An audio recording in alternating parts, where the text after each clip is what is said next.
Happy Friday, San Diego. Welcome back to your midday hang. It's Annie and Elsten in Friday form, getting you ready for National League Division Series action tomorrow right here on your home for Padres baseball 97.3. The Fan. Yep. We made it. If you ever wonder what studio audience we pull for episodes of Fast Money, you just heard them. There it is. Right there. There they are. Now you hear Annie Halbrand, who's here as well. Good morning, Annie. How are you? Good morning. Good morning, Craig, Braden, everybody listening. Happy Friday. Happy day before the NLDS starts. A lot of excitement happening around San Diego.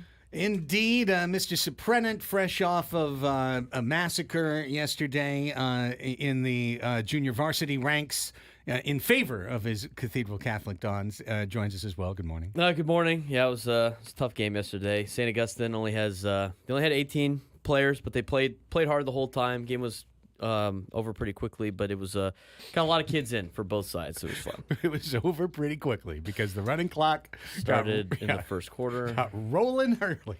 But it's a tough battle for them right now. Just try to transition to the new coaching regime. They got 120 kids on the freshman level though over at Saints, so they're gonna be back sooner rather than later. They'll be back. Today's Holy Bowl, maybe notwithstanding, they'll be back. Yes, that is not today, but they'll be back. Yeah, Saints and Cathedral are playing tonight at Mesa College at 7:00 to renew the rivalry. Not the longest rivalry in San Diego, but one of the biggest usually. So that's where I will be tonight. Good thing, and you know what? In 2022, we had to play a Holy Bowl game, or Charity Bowl, as it used to be called, during Padres-Phillies NLCS, which was miserable. But the good news was, one of the houses by Mesa College that you could see from the field had the game on their patio, and we're having a watch party. So I was just kind of like looking up the whole time, like, okay. I'm trying to figure out. Why does Coach Suprenant have his binoculars? Yeah, he's down on the sideline. Why does he use those? That's right. Is he not listening on the headset? What's he doing? What's he actually listening to? He can't hear us. He keeps fist pumping when it says it's Jesse and Tony time. in my ear instead of Coach Doyle. So I don't have to deal with that tonight. It's great. TCU, like, Coach, what's the play? You're like, strikeout. Yes. Yeah. Okay. Yeah, Let's TCU does out. play tonight, so that's going to be fun. But I'm not as engaged with them right now. They're in timeout for how bad they've been the last couple of weeks. So I will not have Brian Estridge, the radio guy for TCU, in my ear. I will be listening to the coaches on Friday. College Friday games should be banned, just like Saturday fall weddings. But I digress on that. Well, I tell you what, we've got a completely chock full of nuts show for you here today, as you would expect. We're in full playoff form right now. Padres-Dodgers Game 1 is tomorrow at 5:38 on FS1 from Dodger Stadium. And, of course, right here on 97.3, The Fan with Jesse Agler and Tony Gwynn Jr. On the play-by-play call. So this, let's see, we've got us, then Gwen and Chris, then hours of network programming, then Ben and Woods, then the pregame show. So we're the pregame show today for tomorrow's Eco Water SoCal Padres pregame show at 4:38. Coming up, we're going to mostly the entire first half of this show, we're going to talk Padres-Dodgers. We'll get into some of the key things that happened even just yesterday with the Dodgers changing the rotation as this hour goes along. Of course, Joe Musgrove, until tomorrow, we won't know this 100%, but in all likelihood, is not going to pitch in the National League Division Series. After coming off of the mound with elbow tightness on Wednesday, we get to welcome back our sharp healthcare sports medicine insider, Dr. Umar Aurora, coming up at the bottom of this hour for a quick check-in, just to find out kind of like what are the things that a doctor would be looking at in a situation like this? What are the treatment options available? What type of diagnosis can you do based on elbow tightness? So we'll talk to him about that. Padres Deep Dive Hour will include a complete Padres-Dodgers series preview, plus Jack Harris going to join us from the Los Angeles Times, Annie, at 11:35. Yeah, Jack Harris. I reached out to him. We used to be colleagues, kind of, because the Union Tribune and the LA Times were under the same ownership group, and then they split off again last year. But Jack Harris does a great job. Wrote a lot of good preview material going into the series, and we'll get everyone up to speed about the Dodgers and what they're looking at. So that'll wrap up the Padres Deep Dive Hour, which comes your way from 11 to 12. We'll have the 12 o'clock Sports Fix, of course, Friday weekend preview edition coming up at the midpoint of the show. Later on, we'll play Silly Games at 12:45, doing Mind the Gap, your game of multi-generational trivia. Our prize for that today is Clippers and Nets tickets. Nice, the preseason game. Correct, at Front Wave Arena next Tuesday. Next that will Tuesday. Be our prize for today's game. Can't wait for that. So that's exciting. So someone is guaranteed to win. Yes. That means we'll have to have an avatar playing rooting for me. Always like that. Later on in the show, Media Melanie will join us with Crossing Streams at 1:20. She will definitely have a streaming television recommendation for you, and today I will as well. So that'll be coming up. And, of course, we'll wrap up with Ask Us Anything. So that's your lineup. We should have pressers. They start the pressers at 1 p.m. Do in they? L.A. Now, so are they going to do it the same way? Will it be the Dodgers first as the Padres home team? first. Padres are first. Yeah, they go. Let me pull this up here. I got to get to my. This is great radio right now. Well, that's okay. So, hey, we'll just put it this way. It's Padres. Mike Schultz at 1. Okay. Dylan Cease 1:15. Jerkson Profar 1:30. Okay, well, cancel the 1 o'clock hour. We're going to carry some live press conference. We'll squeeze in Media Melanie maybe in the 12 o'clock hour. We'll figure it out. Dave Marcus going to be up there? Oh, I don't know. Yeah, that's actually a good question. Are we going to have personnel up there? I don't know if we're going to have the home personnel game. to stream that in. It may be there at 1. It may not. That's a tease. You'll have to tune in to find out. Okay, mystery. We're going to have a Just run-pass option. We're going to have the RPO, at 1 o'clock. We're going to hand the ball to we're going to pull it back? We're either going to hand it off on the interview, or we're going to pull it back and do our own thing. Nice little pass downfield. We'll just see what happens. I like it. Okay, so we'll figure that part out. No problem. We'll figure that part out. Okay, topic A. You know what it is. It's the heavyweight fight that resumes. It's Padres-Dodgers 3 tomorrow. Third time in 5 seasons that the Padres and Dodgers meet in the National League Division Series. Of course, 2020, which was short and didn't count, the Dodgers won. And 2022, it was the Padres losing game 1 and then coming back to win games 2, 3, and 4 in succession to slay the Dragon. And that's kind of the first thing I was thinking about last night when I was thinking about today's show and what to talk about, Annie, that, I've lived here since 1990. I grew up in Long Beach.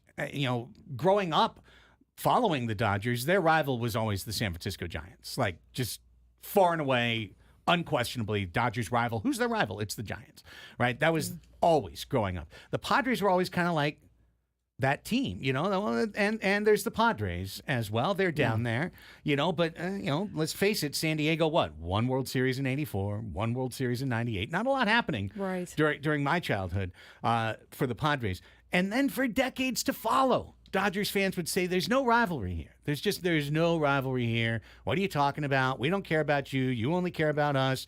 Rent-free, all that stuff.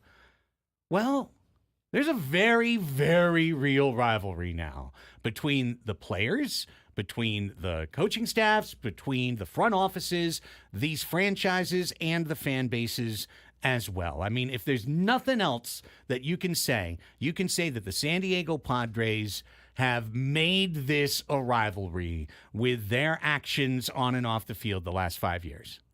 Absolutely. And I think that you're even starting to see some of those things talked about in Los Angeles. I mean, I was reading a few things over the last few days where they will still call the Giants their number one rival, but that the Padres are a very close, by a hair, second. And if the Padres do end up winning this series and advancing to the LCS, then I think you got to start calling the Padres really the rivals. I mean, the Giants, until the Giants start getting into the playoffs and being part of that game, if this is going to be what it is, with the Padres and the Dodgers facing each other 3 times in the last 5 years, I think that it's pretty kind of apparent that they're 2 teams that are competing for that head-to-head matchup and that are finding each other late in the season and into the postseason as rivals and as teams that need to beat each other out to get to the next advancement. There's multiple forms of rivalries, right? There's regional rivalries, there's traditional rivalries, and then there's current rivalries too, where you see teams that battle it out all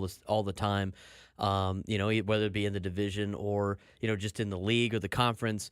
I say, you get a little bit of both with this one, right? Obviously, the regional rivalry because they're just up the road and they happen to be the top team usually in the division. But also, it's a little bit of that recency rivalry too because the Padres have been able to slug with them a long time. It's almost giving me the New England Patriots, Indianapolis Colts recency rivalry, right? Two teams that are not in the same division, have no reason to be rivals, but you knew that it had to. If you wanted to win a Super Bowl, you had to go through either Tom Brady or Peyton Manning for a long time in the AFC, and maybe you throw the Steelers in there as well. So there's multiple ways to have rivalries. I think there is one now with the Padres and the Dodgers. It's because they play back and forth all the time, regardless if the Dodgers fans want to admit it or not. It is what it is right now. If the Dodgers lose this series, it's going to be a huge black mark on what they're trying to do over there in Los Angeles. There's just no way around it. Even if you can look at all the injuries, and sure, they've had a ton of injuries, and that's the truth. I mean, they really have. But this is a team that spent over $1 billion. They are expected to go to the World Series almost every year. They don't make it usually past the middle of the playoffs. So this is going to be a big, I think, a big test for them. And some of the stuff that I was reading from Jack Harriser in the LA Times was they held this week differently. They held their bye week differently this week than they normally do in the past. They did not treat it like a vacation week. They got together. They held workouts. They watched games. They tried to stay a little bit more united. And even looking at what happened in 2022, Dave Roberts said the Padres wanted it a little bit more. And we kind of maybe overlooked them. They were 22 games ahead of them in the regular season. The Dodgers were over the Padres in 2022. They had a 22-game lead in the division. And they probably kind of looked at the Padres like, we'll be able to take care of this business. And I thought that quote from Dave Roberts, which was dug up a few days ago, was so telling, where he was like, I hate to say they wanted it more because it speaks to us not having a good mental grasp on what was the task at hand. But at the same time, you could look over at their dugout, at the Padres dugout, and see how much more intense they were, how much more energetic they were, how much more they were fighting. So he's got to almost try to emulate that now for the Dodgers. And then also the other storyline you're following there too is the Dodgers weren't 22 games ahead in this regular season. They had to fight till the end. And will that help them? Will that hurt them? Will it not matter? Those are kind of things that I think that as this is probably the most anticipated divisional matchup, I would say, right? Absolutely. Everyone's going to be watching these two teams and what transpires here. I think it's at least fair to say somebody is going to argue in a couple of different places. I'd understand the argument, but I think it's fair to say that these could be the two best teams remaining in the tournament. I think that Philadelphia obviously has something to say about that. They've had a great season. The Yankees have had a great season. They've got big money talent of their own. But this Padres team can play with anybody. And the Dodgers team, they spent $1.3 billion to assemble the best lineup they possibly could. Now, their pitching staff, the depth of it allowed them to get to the end as the number one seed. Depth doesn't get you through one playoff series. Your stars get you through a playoff series of a 5-game length. So as we get into, our preview, as we continue through the show, I think that's one of the real things that balances this series out is the fact that San Diego, 1-12 might actually just have a better pitching staff than LA for these 5 games.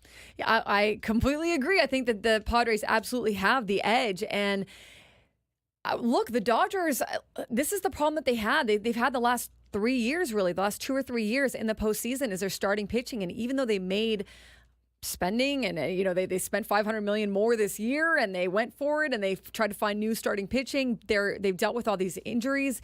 Look, the esophageal tear for who was that? For Dustin May. Who's expecting that when the guy eats a tortilla chip or something and tears his esophagus and he's out for the rest of the season?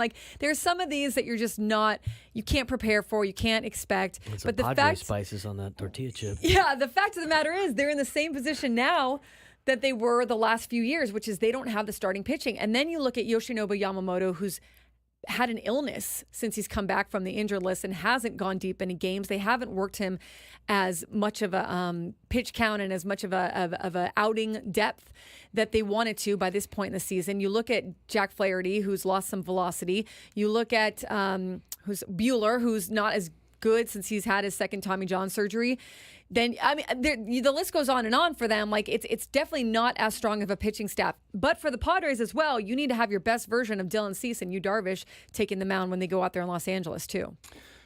And that's what we'll get to find out. Right up close and personal in Game 1. I really do think this is the most evenly balanced match of these teams that I've seen in the playoff history of these teams. In 2020, the Padres honestly had no chance. It's one of those things. Yeah. Just like I'm telling you, like a year or two from now, the next time the Braves come to town and you see Justin and you guys are chatting, they'll at that point have said, yeah, last year's Braves team had no chance.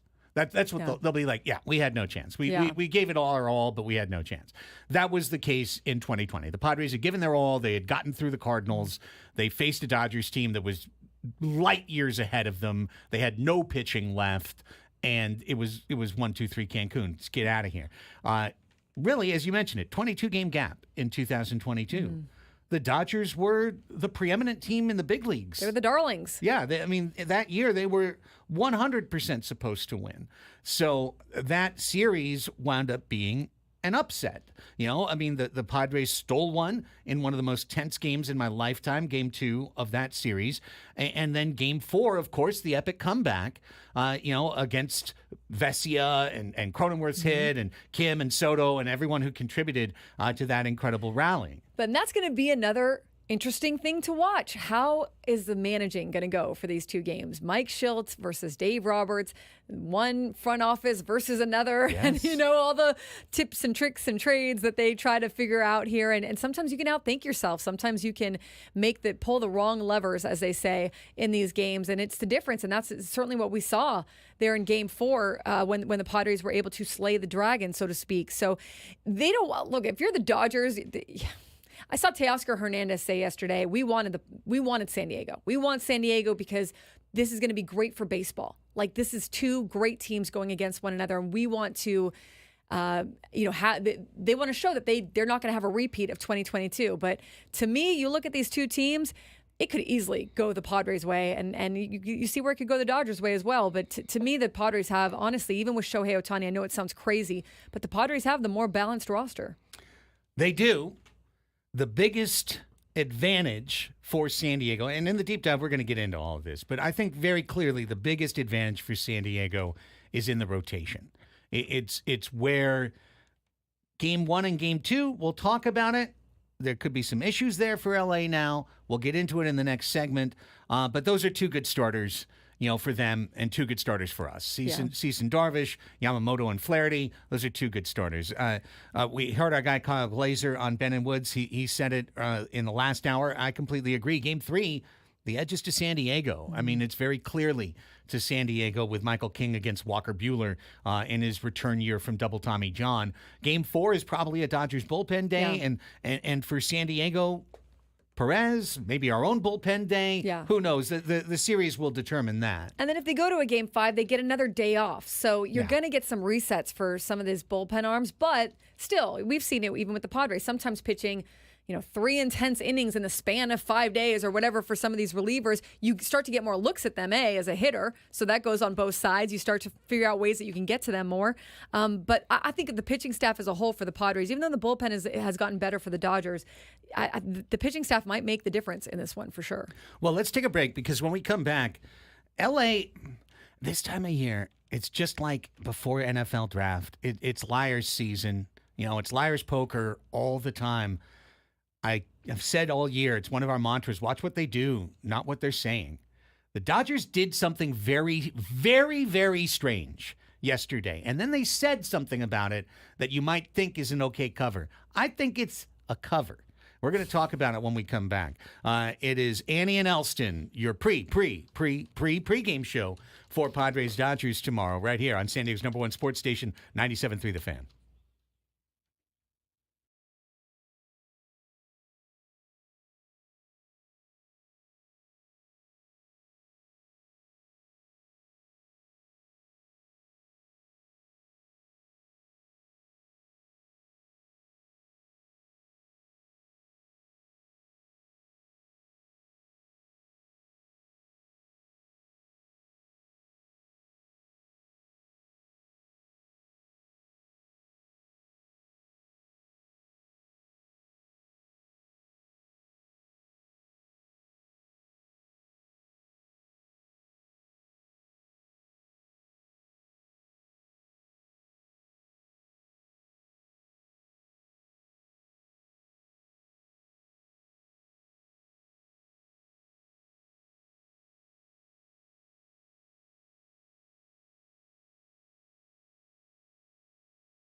Back with you on Annie and Elsten. 10:25 is the time. Final show of the week. Padres baseball tomorrow, 5:38. Sunday, 5:08 from Dodger Stadium. And then when we are back on Monday with our Padres Deep Dive Hour and our NLDS Games 1 and 2 in review, we'll know the state of affairs. Do the Padres have a closeout game ahead of them? Do they have an elimination game ahead of them? Or is it 1-1 going into 2 insane games? Those are your 3 options, obviously. Now, what happens on the mound usually is the template for what happens in a series in Major League Baseball. Usually, the better pitching team is the team that's going to advance. So I was really curious yesterday, Annie, when the Dodgers, and keep this in mind, the Dodgers, the team with the most resources, the biggest analytics department, the most meticulous, where everyone questions whether the manager even makes the choice or not, right? And in fact, I don't think he did, because 2 days ago, Wednesday, the general manager, Brandon Gomes, announced that Jack Flaherty would start Game 1 and Game 2 would go to Yoshinobu Yamamoto. And then yesterday, Andrew Friedman, the president of baseball operations, said, nope, actually, Yamamoto's going to go Game 1 and Flaherty is going to go Game 2. JK. Yeah. Right? So... Well, they're saying go ahead. They're saying company line so first. that. Oh, is that what I'm good for here? No, just saying. Yes. You know what they're saying. What they're saying. They're saying that that would allow Yoshinobu Yamamoto to be ready for a Game 5 should they need him. Yes. But the question there too is he hasn't been, like I just said in the last segment, he's been dealing with some illness of sorts. He hasn't pitched. They haven't stretched him out as much as he would have hoped to by this point. So you don't even know how much he can give you. Right. So this is where my red flag goes flying up. Because keep in mind, there is no advantage to be gained for a team being truthful about their injury situation until they have to. If there's even a scintilla of competitive advantage that you would surrender by being honest and upfront, then you would be stupid as an organization to give that up. So just like, yesterday when I was talking about Joe Musgrove and the Padres, I'm like, yeah, of course the Padres lied about this, but you're supposed to. You're supposed to at this time of year. The Dodgers are supposed to lie about their situation and present a best foot forward every single time to the public and to their opponent. But you've stumbled on the key here. Yamamoto has thrown 16 innings in 4 starts since coming back. The most they've let him go is 5. The most pitches they've let him go is upper 70s. Like around 80 pitches. Right. The Dodgers have a deep bullpen. We know that. But they know Games 3 and 4, if it's needed in this series, that bullpen is going to be needed a lot. So, what they clearly wanted, was for Jack Flaherty to pitch Game 1 and go 6. Get some depth out of the rotation. Although Flaherty has averaged fewer than 5 innings in his last 3 starts. Flaherty also is typically out by the 5th, if not sooner. And his velocity has dropped the last 2 starts. They're saying is, the Dodgers organization is saying, is a tweak on his mechanics that they're trying to work on. But just a little tweak. I don't know that you should be doing that at this point, but that's a little suspect for sure. So the original lineup I understood, because Flaherty has the better chance, of all the guys they've got today. Flaherty had the best chance of pitching 5 or 6, and hopefully for them 6 innings to reduce bullpen exposure in Game 1. Then Game 2, Yamamoto, who knows, he goes 3, he goes 4, he goes 5 tops. You're using up your bullpen, but then they have a day off and they're refreshed for Game 3. By flip-flopping it, and telling me Flaherty ain't good to go in Game 1. Now you've got the guy who's more likely to go short than anyone in your rotation pitching Game 1, meaning it's going to expose the bullpen further in Game 1 going into a Game 2 than you would possibly want as a manager. So that's why my flag is up on this, that something is going on with Jack Flaherty, because it's the other thing that happens 2 days before a series. The starting pitcher throws a bullpen. Right. So maybe Jack Flaherty threw a bullpen, and they didn't like what they saw. It could be. I mean, maybe you have a Chris Sale situation here where Yes. you're trying to hold on. But here's the thing. If they don't have Jack Flaherty, I mean, I guess you can – I don't know what you do. I guess if you're the Dodgers, you can rely on some bullpen arms thinking you have the day off the next day. But they don't exactly have – I mean, it's not like their bullpen is lights out top to bottom. I think that their bullpen is better. But I still think the Padres have the better bullpen, right? So, and how much are you going to need those guys on the first day, and how much do you want to blow them out? Even though they'll have the off day, how much work do you want to give them knowing you're going to need them on games 3 and 4? I mean, this is really where the Dodgers, although they had injuries, they also, they gave $325 million to Yamamoto, and he has not performed to expectation. They gave $136.5 million to Tyler Glasnow, who they knew was injury prone, and he is still injury prone and will not be in the playoffs. I read that Friedman was in northern Japan earlier this week to watch Roki Sasaki. You know, like they're already like you're seeing for the Dodgers, and this is what's happened to them the last few years. Their pitching, their rotation has not held up. And so this is where you really look at where the Padres could get an advantage because, sure, the Dodgers are dangerous, no doubt about it. And the Dodgers know how to come back and they know how to win and put up runs with the best of them. But in these playoff games, if the Padres can get a lead at any point and their bullpen or their pitching staff just needs to hold it down, they have a good shot. They have a good shot of doing that. Yeah. Last thing, and we'll go to break, and Dr. Amar Arora is going to give us a quick visit in our next segment to talk about elbows here, given the Musgrove situation. But Flaherty, Yamamoto, who knows with these guys. But here's the last point I want to make. When Andrew Friedman comes out and spells out his logic yesterday, and as you said, the logic is we now have optionality for Game 5. There's a world where we start Flaherty. There's a world where we start Yamamoto. There's a world where we use Flaherty and Yamamoto in the game. We want to have that optionality, and that's what he says to the press. Do you think they made the announcement and then went back in their offices and then someone went, hang on a second, what are we going to do if there's a Game 5? Oh, no, we need to switch it. Are you kidding me, man? The Dodgers went through every single option before they made the announcement the first time. There's no way that a team like them did no due diligence, no think ahead, and then made the announcement and then went, oh, light bulb, we need to do it the other way. No way. I do not buy that. Well, and if they do, then better news for us. Oh, well, Yeah. I guess I they mean, are I competent think- up there. I think, too, like I look at, I talk a lot about how you probably shouldn't have expected Yuki Matsui making that transition to the States to be able to really be your mainstay for the bullpen. Well, I look at the same thing with Yamamoto. Look, he's fantastic, of course, but this is going to be his first postseason in the stateside, first playoff right? start ever, First playoff right. start ever. And although he is, I think, improved, it sounds like, and we can ask Jack about this, since they saw him in Korea and touched him up in Korea, you just don't know how people are going to react and what that pressure is going to do, and then how healthy he is on top of that. And this is where you start to see, are there enough cracks in this Dodgers rotation, especially, it's really the rotation, that are going to be pretty advantageous to the Padres. Yeah, really, really interesting to me. And again, it's the kind of thing that in the playoffs, maybe we're making a mountain out of a molehill.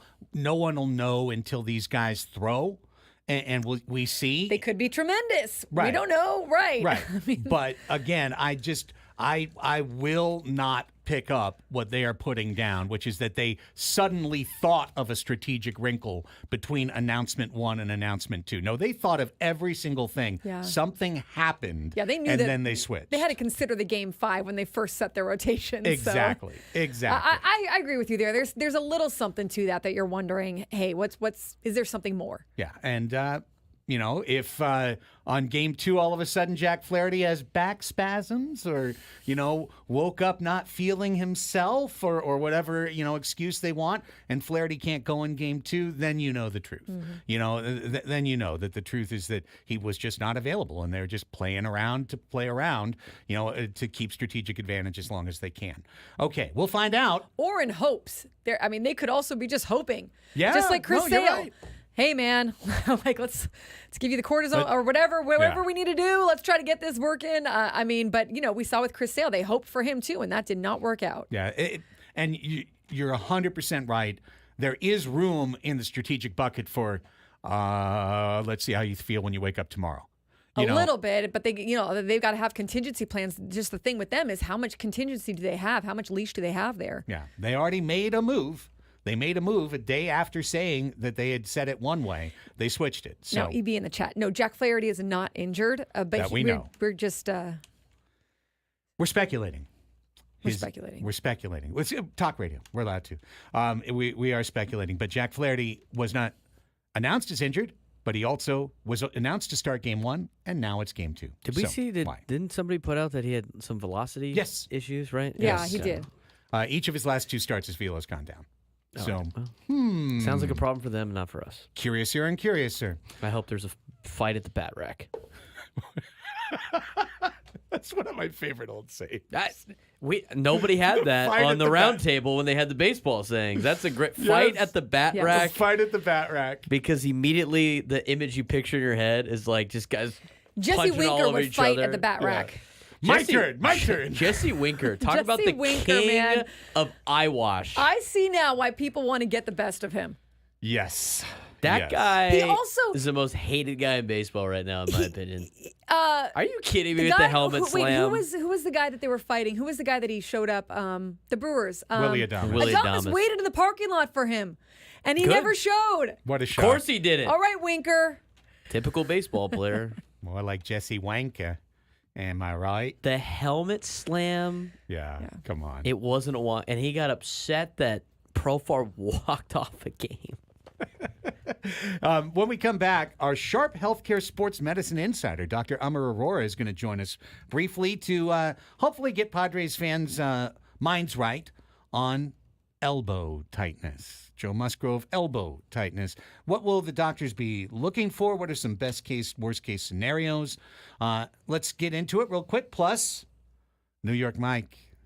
We'll get to it, Mike. I swear. Your hour's wait is about to be paid off as we talk about, let's just say it, the Miracle Mets. I mean, the Mets and the shock on the Brewers' faces and that stadium. I mean, that was heartbreak. But for the Mets, joy is. Yeah. Hey. Then they took the champagne from the one clubhouse. And they wheeled it to the other. They wheeled it to the other. They had. I'm sure you guys know. I was talking about the clubhouse celebrations. They Ripping had to down have the them up in the plastic. ninth because they didn't know if they would come back. Yeah, it was so 2 then they outs. had to have just Or ripped 1 them all out, yeah. down. Yeah. Oh my gosh. Holy cow. We'll get That's into awesome. it. We'll get into it as the hour continues. So stay right there. It's Annie and Elsten rolling till 2 on the Fan.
Come on out to Alesmith in Miramar tomorrow to see Ben and Woods as they broadcast live from 2:30 to 4:30 to get you ready for the San Diego-LA playoff game. That will be the pre-game show.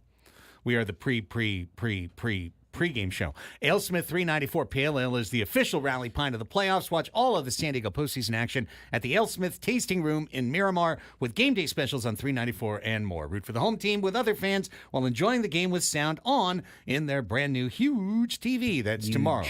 That'll be a lot of fun for people to get together and commence. A lot of weekend programming. Braden's Brand show's back on Sunday morning. How about it? Nice. So Look at hopefully we're that. celebrating a victory after the night So before. you're the pre-game show on All right, Sunday. Post game show Also that too. into pre-game show. So we got it for you. We got you covered all Yes. weekend long. Stay right here on 97.3 The Fan. Every Padres fan had a catch in their breath on Wednesday when Joe Musgrove was visited by the trainer and walked off the mound with 2 outs in the 4th inning. Afterwards, he revealed to Annie and to others that he had been dealing with some elbow discomfort for the course of the week leading up to his appearance on the mound. And then the official word from the Padres was right elbow tightness. So what does that mean? What are some of the best and worst case scenarios in a situation like this? Perfect time to turn to our Sharp Healthcare Sports Medicine Insider, Dr. Umar Aurora, who joins us right now on the 97.3 The Fan hotline. Doc, Craig, and Annie here. Thank you, as always, for your time. Yeah, my pleasure. Thanks for having me on. No question. I know you were in surgery yesterday, not on Joe Musgrove. I want to make that very, very clear. No, someone else, someone completely different. And you have not actually looked at or diagnosed Joe Musgrove yourself. So we're talking in generalist terms here. But let's just start in that general setting, Dr. Aurora. When the word is elbow tightness, what does that usually mean? Well, I think, everybody's alarm bells kind of go up when a pitcher has to come off the field with elbow tightness, especially since, we know that Joe had been dealing with some elbow issues in the past. And so I think, every fan held their breath, and I held my breath as well when I heard that he was having elbow tightness and he had to come out. I mean, it could mean a whole variety of things. Obviously, the best case scenario is that he has a little bit of inflammation. Something is kind of bothering him around the elbow joint. Perhaps it's something pretty minor that he can bounce back from. But I think, all of us always think about maybe what the worst case scenarios are. And of course, with pitchers and elbow injuries, I think a lot of us always think about, does that mean something surgical or something season ending for him or any other pitcher for that matter? He talked, Dr. Aurora, he talked about how since he has the bone spurs, sometimes you can start to compensate and use your arm a little bit differently, and then that can cause other injuries to arise, and that's what he was going to look into as well. With the MRI that he's going to have, is that essentially the test that's going to show exactly what's going on in there and give them a definitive direction of which way to go? Yeah, I mean, the MRI is going to be an incredibly important part of it. I think the other part of this is going to be his examination and what actually is bothering him. The MRI can show a lot of different things that may or may not be contributing to his discomfort. And again, the clinician will need to kind of figure out, okay, is this consistent with what the MRI is showing, or is this something that is really not concerning based upon what we're examining him for. So a lot will have to go with putting kind of the whole picture together. Along those lines, right? Joe's got a bone spur. He's talked about it in his elbow. How would a doctor determine if what's happening now is related to that or is unrelated to that? Right. So the question would be, where is that bone spur? You kind of pointed out, is this bone spur potentially affecting how he's releasing his pitches, and is that just causing a little tendonitis, which would be just a little inflammation around the tendons around the elbow, or is it something more within the joint that's causing the discomfort? Hopefully, if it's really just something of a tendonitis, or he's altering his mechanics in a certain way that some of the tendons are overworked, then perhaps there's some room to maneuver, fix those things, correct them, where he can reduce the inflammation and come back sooner. And really, in this case, is it a matter of, okay, we got to look at, can it cause further damage, or is it a pain tolerance thing, right? Like if you get the inflammation down and you can maybe endure some of the pain, which we've seen Joe do, is it a matter of that versus they'll look at, or can this be something that actually, would be more damaging to your arm, and so therefore you wouldn't want to go back out there? That is such an important question. I guess the question is going to be when they put the pieces together with the MRI, the imaging, the clinical examination, how he's feeling. That path on, can we potentially get him back and not cause further damage and potentially jeopardize, his pitching down the road, or is it something that he can come back right now with very minimal sort of effects on his elbow going forward? I think that's the million-dollar question, and I'm really interested to see how this plays out for this upcoming series, the next series, and of course getting into the off season whenever that is. Dr. Amar Arora, our Sharp Healthcare Sports Medicine Insider. Thank you, man. This really helps. You got one more, Annie? I have one more, Dr. Aurora, Yeah. and that is on Freddie Freeman. Good call. Good call. He rolled his ankle against the Padres about a week ago. He was in a walking boot and crutches when he left the clubhouse that night. They're calling it a degree of an ankle sprain, as we know that can be, varying degrees on an ankle sprain. And he was in the workout, it sounds like a little bit yesterday for the Dodgers, but not playing at first, just hitting a little. I mean, what are the chances he is good to go after suffering that just a week ago and leaving the clubhouse in a walking boot and crutches?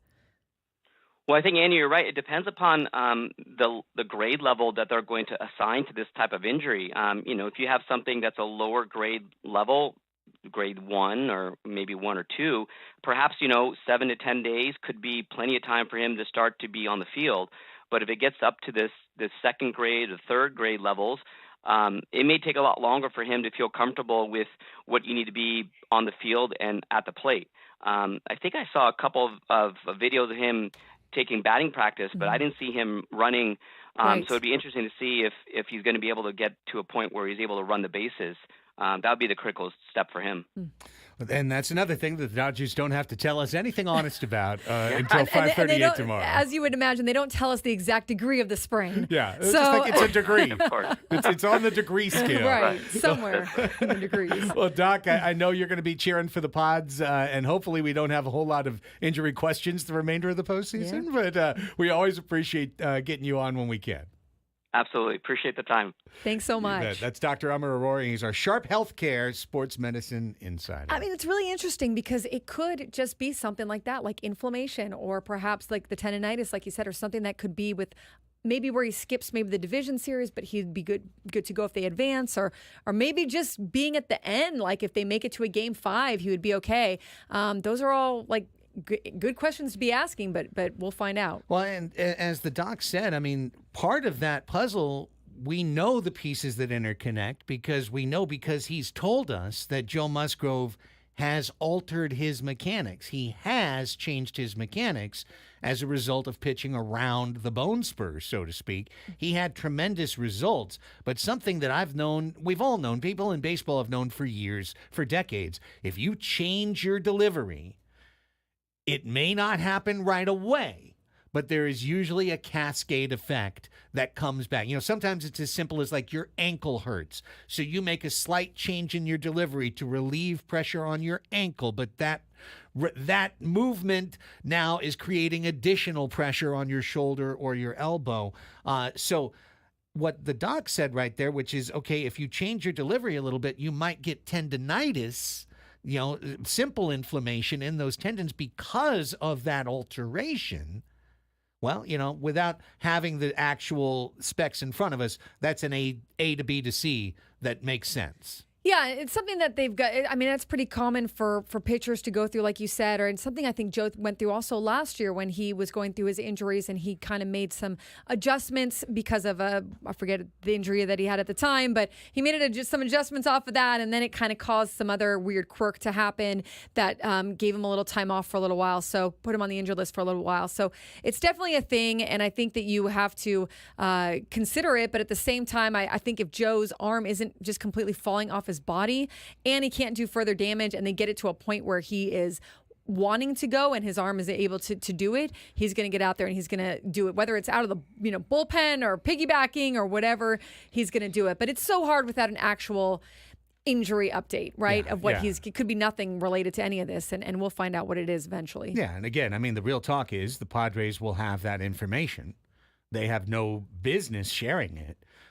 So they won't share it. So what we'll know is pretty straightforward. If we get that slide on Twitter tomorrow of the Padres roster and Joe Musgrove's name is on it, that means they got good news on the injury front. And if his name is not on it, it doesn't necessarily mean they got bad news per se, but they got what you'd expect for the news, which is to not be able to pitch the week after you had elbow tightness. So with that, we're at the end of the hour. Oh, darn, New York Mike. I was going to spend at least 35 to 78 seconds on the New York Mets. We could actually go a lot longer. My God. Devin Williams, my buddy Joe Sheehan wrote something. How good Devin Williams has been. Terrific. Like literally only one home run allowed the entire season. Yeah. Like that was about as improbable an event as could possibly happen in a baseball game. But, baseball's October stupid. baseball. Yeah, baseball's stupid. Stupid things happen all the time. Here's what's coming up that's smart. The Padres Deep Dive Hour. Everything you need to know for the Padres-Dodgers NLDS preview, including Jack Harris from the LA Times joining us. It's all coming up next.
Padres playoff baseball is a day away. Let's dig in on your Padres Deep Dive Hour. It's Annie and Elsten here with you on San Diego's #1 sports station, 97.3 The Fan. Annie Halbern, Craig Elsten, Braden Soprenet, all together in our Odyssey studios. Hour number 2 of our 4-hour get-together. And as long as they are drawing breath as a franchise in 2024, we will be diving deep, holding our breath and diving deep, Annie, on this Padres team. And 3 more games minimum guaranteed. Yeah, it's going to be fun. And you know that the series is going to come back to San Diego. So get ready, buckle up. I mean, it's usually no short of a lot of drama when these two teams face each other.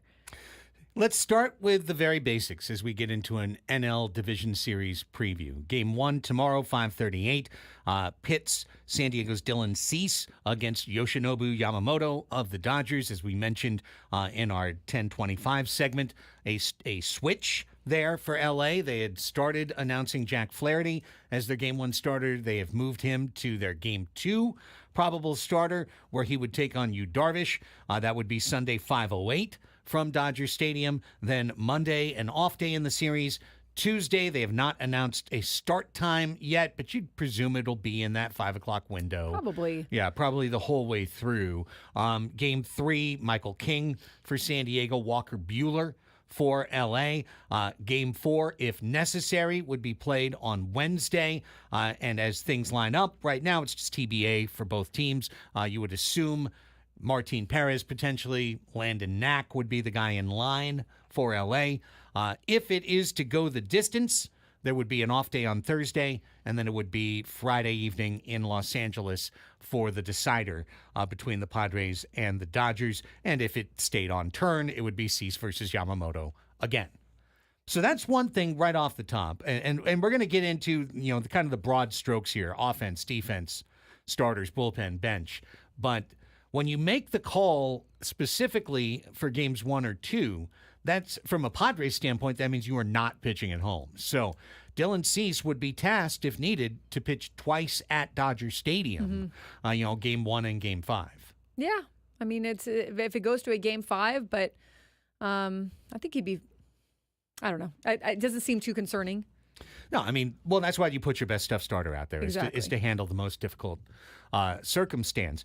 Is it the best matchup for the Padres? Well, we'll probably get into it as we continue. But when I think about these two teams and the advantages they have over one another, I think in the first hour, Annie, we covered pretty well what is probably the Padres' biggest advantage. It's the depth of quality in the rotation by comparison. The Padres should have 3 very confident starters, 3 guys that you feel very confident in Cease, Darvish, and King, whereas for the Dodgers, there's really a question mark over every one of their starters. Yamamoto, how healthy is he? It's his first ever playoff start. Jack Flaherty, how healthy is he? What's his circumstance? And then you get to Walker Buehler, and it's just been a real mixed bag in terms of his performance this year for Los Angeles. Yeah, this is going to be the big talking point for the Dodgers. Are they going to be able to get this done with their rotation?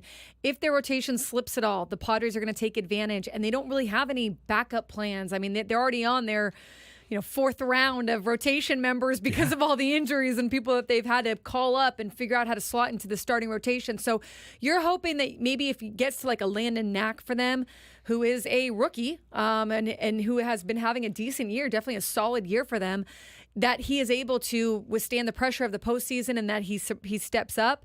But you're really going to need, if you're the Dodgers, you're really going to need Jack Flaherty and Yoshinobu Yamamoto to shove and to give you some good outings and to give you at least a decent start. Like, again, with Dave Roberts, who knows what their little adjuster in the front office is saying in terms of when to pull the hook.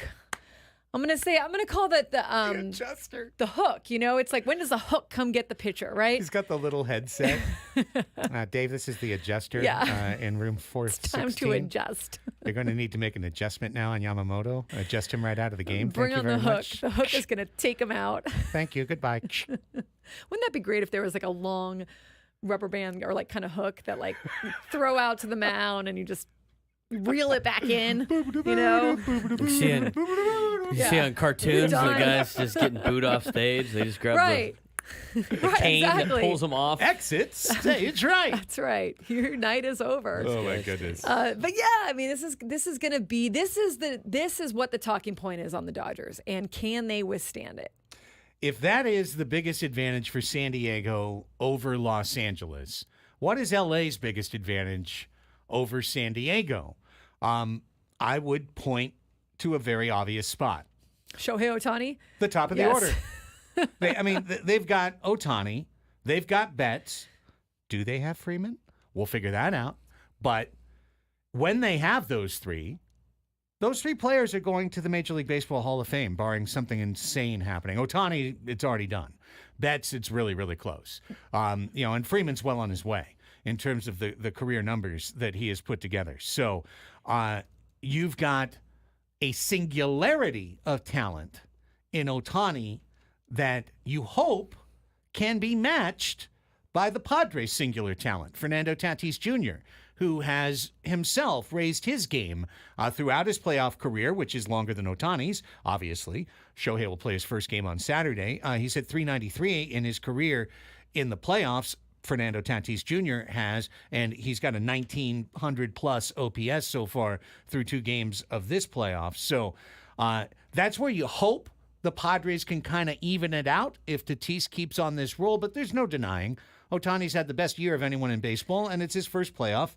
All the expectation and pressure is on him to deliver a monumental performance. Yeah, and who knows if he will. And so for Betts, absolutely Hall of Fame player, but he's been quiet the last 2 postseasons. He was infamously went 0 for 11 in the sweep by the Diamondbacks last year.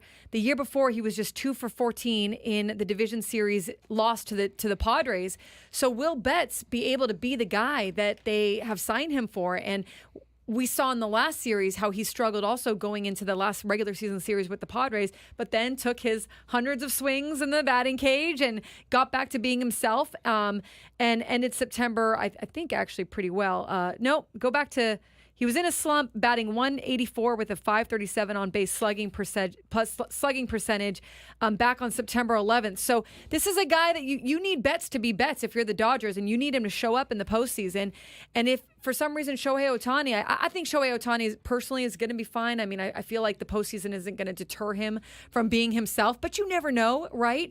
And for Fernando loves this stuff, man. Fernando, he rises to the occasion, but if he doesn't, well, then you've got Manny, or you've got maybe Bogarts has a breakout series. I don't think you should expect your stars to have a full-on top-to-bottom postseason run for the ages. Like, some guys will get hot in one series, and then other guys will get hot in another series, and that's kind of how the postseason is because the pitching is usually so good. So maybe this is a time that some other guys also break out.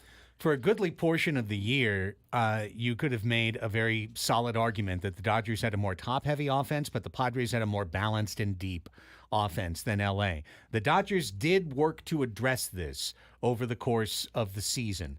Part of that was to move Betts back to the outfield to enable Miguel Rojas to take over as their everyday shortstop. Rojas is a veteran. He's dealing with an adductor injury, so there's a little bit of a question about his health going in, but he had his best offensive season this year for L.A., hitting 9th. Gavin Lux, who was wobbly defensively, injury issues, and straight up horrible at the beginning of the year in terms of production. In the second half, he was just as good a hitter as Mookie Betts was in terms of his OPS. So he's down there. And then I think the addition of Tommy Edman was a real sneaky upgrade for LA, because now you've got that Edman, Lux, Rojas bottom of the order, which at this point I would then compare favorably to, or at least evenly to, Cronenworth, Solano, Higashioka in terms of they can sneak up and get you at the bottom of the order. Yeah, and this is a lineup just like the Padres are going to try to be to the Dodgers. The lineup for the Dodgers during the regular season anyways, and you pointed this out, is very pesty, can be pesty for the pitching staff. Will they be that way in the postseason? Will they be able to withstand it when the other team is also kind of grinding their at-bats and trying to get to your pitcher? So I would expect them to be. I would expect them to go ahead and try to play their style of baseball. That bottom of the order gets on, and Shohei Ohtani typically drives them in. And so it's really going to come down to that. Is he going to be that same guy in the postseason? And is Mookie going to be able to step up in the postseason? And then is Freddie going to be available at all in the postseason? At least in this division series, is he going to be okay and good to go? So that could really affect things for the Dodgers, depending on which side of the pendulum that swings. 100%. Kyle Glazer said it on the morning show, and I think he's right. I think if you really look at these two broad advantages, it probably boils down more to how well can the Padres pitching staff hold down the LA offense.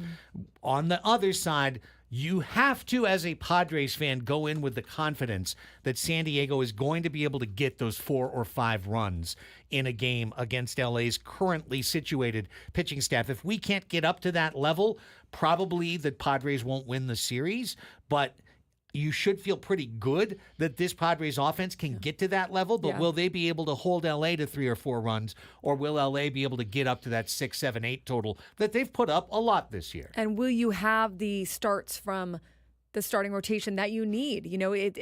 We saw that with last night with Devin Williams. I mean, like you said, the guy's been lights out all year long. And I saw in the story here that maybe he was tipping his pitches a little bit with his glove and his glove, how his glove was situated.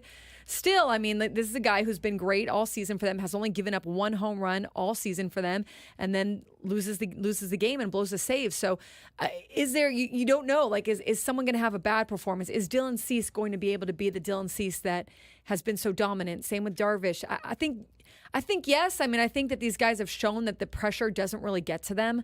And they're good pitchers, obviously really very good pitchers. So I think the Padres, again, have a slight advantage there in the fact that if they can get some runs, and it doesn't have to be the whole game, if you have 1 inning, right, where you can put together some runs, get 3 on the board or whatnot, and your pitching staff can hold it down, I mean, you're in a pretty good spot. Yeah. I get the folks, we've got some great Padres fans in the chat that are like, because we're having a balanced discussion to preview the teams, saying, hey, man, what's the matter? This is a Padres channel, man. Like, here's how I personally approach these things in the playoffs. Is anybody actually saying that right now?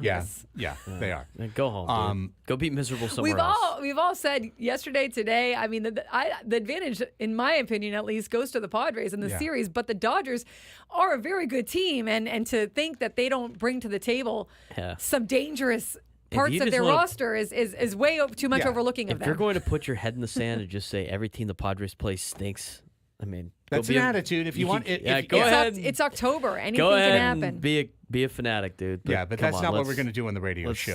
Let's have some integrity here. And personally, I think you go into a series like this with a balanced mix of respect, fear, and confidence, because you need to respect your opponent in order to be able to properly defeat your opponent. The worst thing you can do is be poorly planned because you're arrogant or overconfident. They're not overlooking the Dodgers. No the chance. Padres aren't. 100% no chance. They're doing all of this thought just like we are. Did I miss? Aren't they the number 1 seed?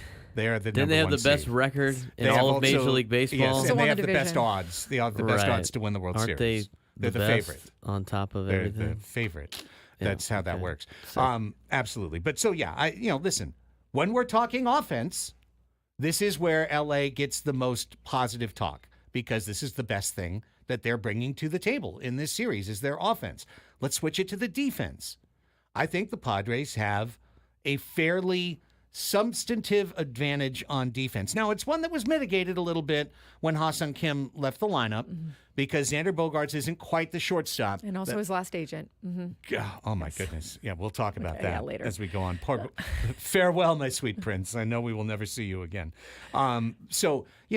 You do have that one change, but you've got Manny at third base, as good a defensive third baseman as exists in the universe that we know of. You've got a great defensive catcher that can throw you out in Higashioka. You've got solidity up the middle with Bogaerts and Cronenworth. You've got a dynamite center fielder.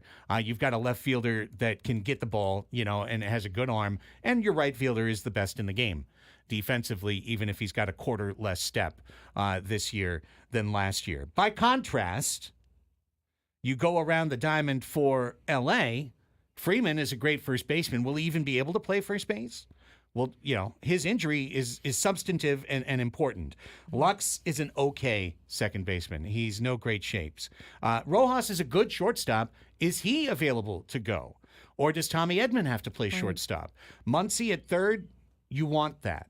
You want a ground ball hit to Muncy at third in a big situation if you're San Diego, because he's the kind of guy that'll let one go. I remember Game 4 Yes. of the He's DS. not Manny Machado. No, he's not, not even close. And Teoscar Hernandez is not a defensive strength in left field. Edman is a pretty good center fielder, but he's also, converted infielder. So's our guy. But, nonetheless, he's not a very experienced center fielder. And, you get over to right field, and, of course, Mookie Betts is great. So, they've got that one spot on lock. But on balance, if there's a team that's more likely to make a defensive miscue that adds to offense for the other team, I think the Dodgers are the more likely team to make that miscue. I would agree with that. I think that the Padres have a crisper defense and a more shutdown defense. The Padres have done a really good job on that all year long. And in terms of even playing into the dog days of the summer, still did a pretty good job of holding that down. I mean, some errors here and there for sure. But in general, that's been something that Mike Schultz has preached as part of this team. We are going to give nothing away.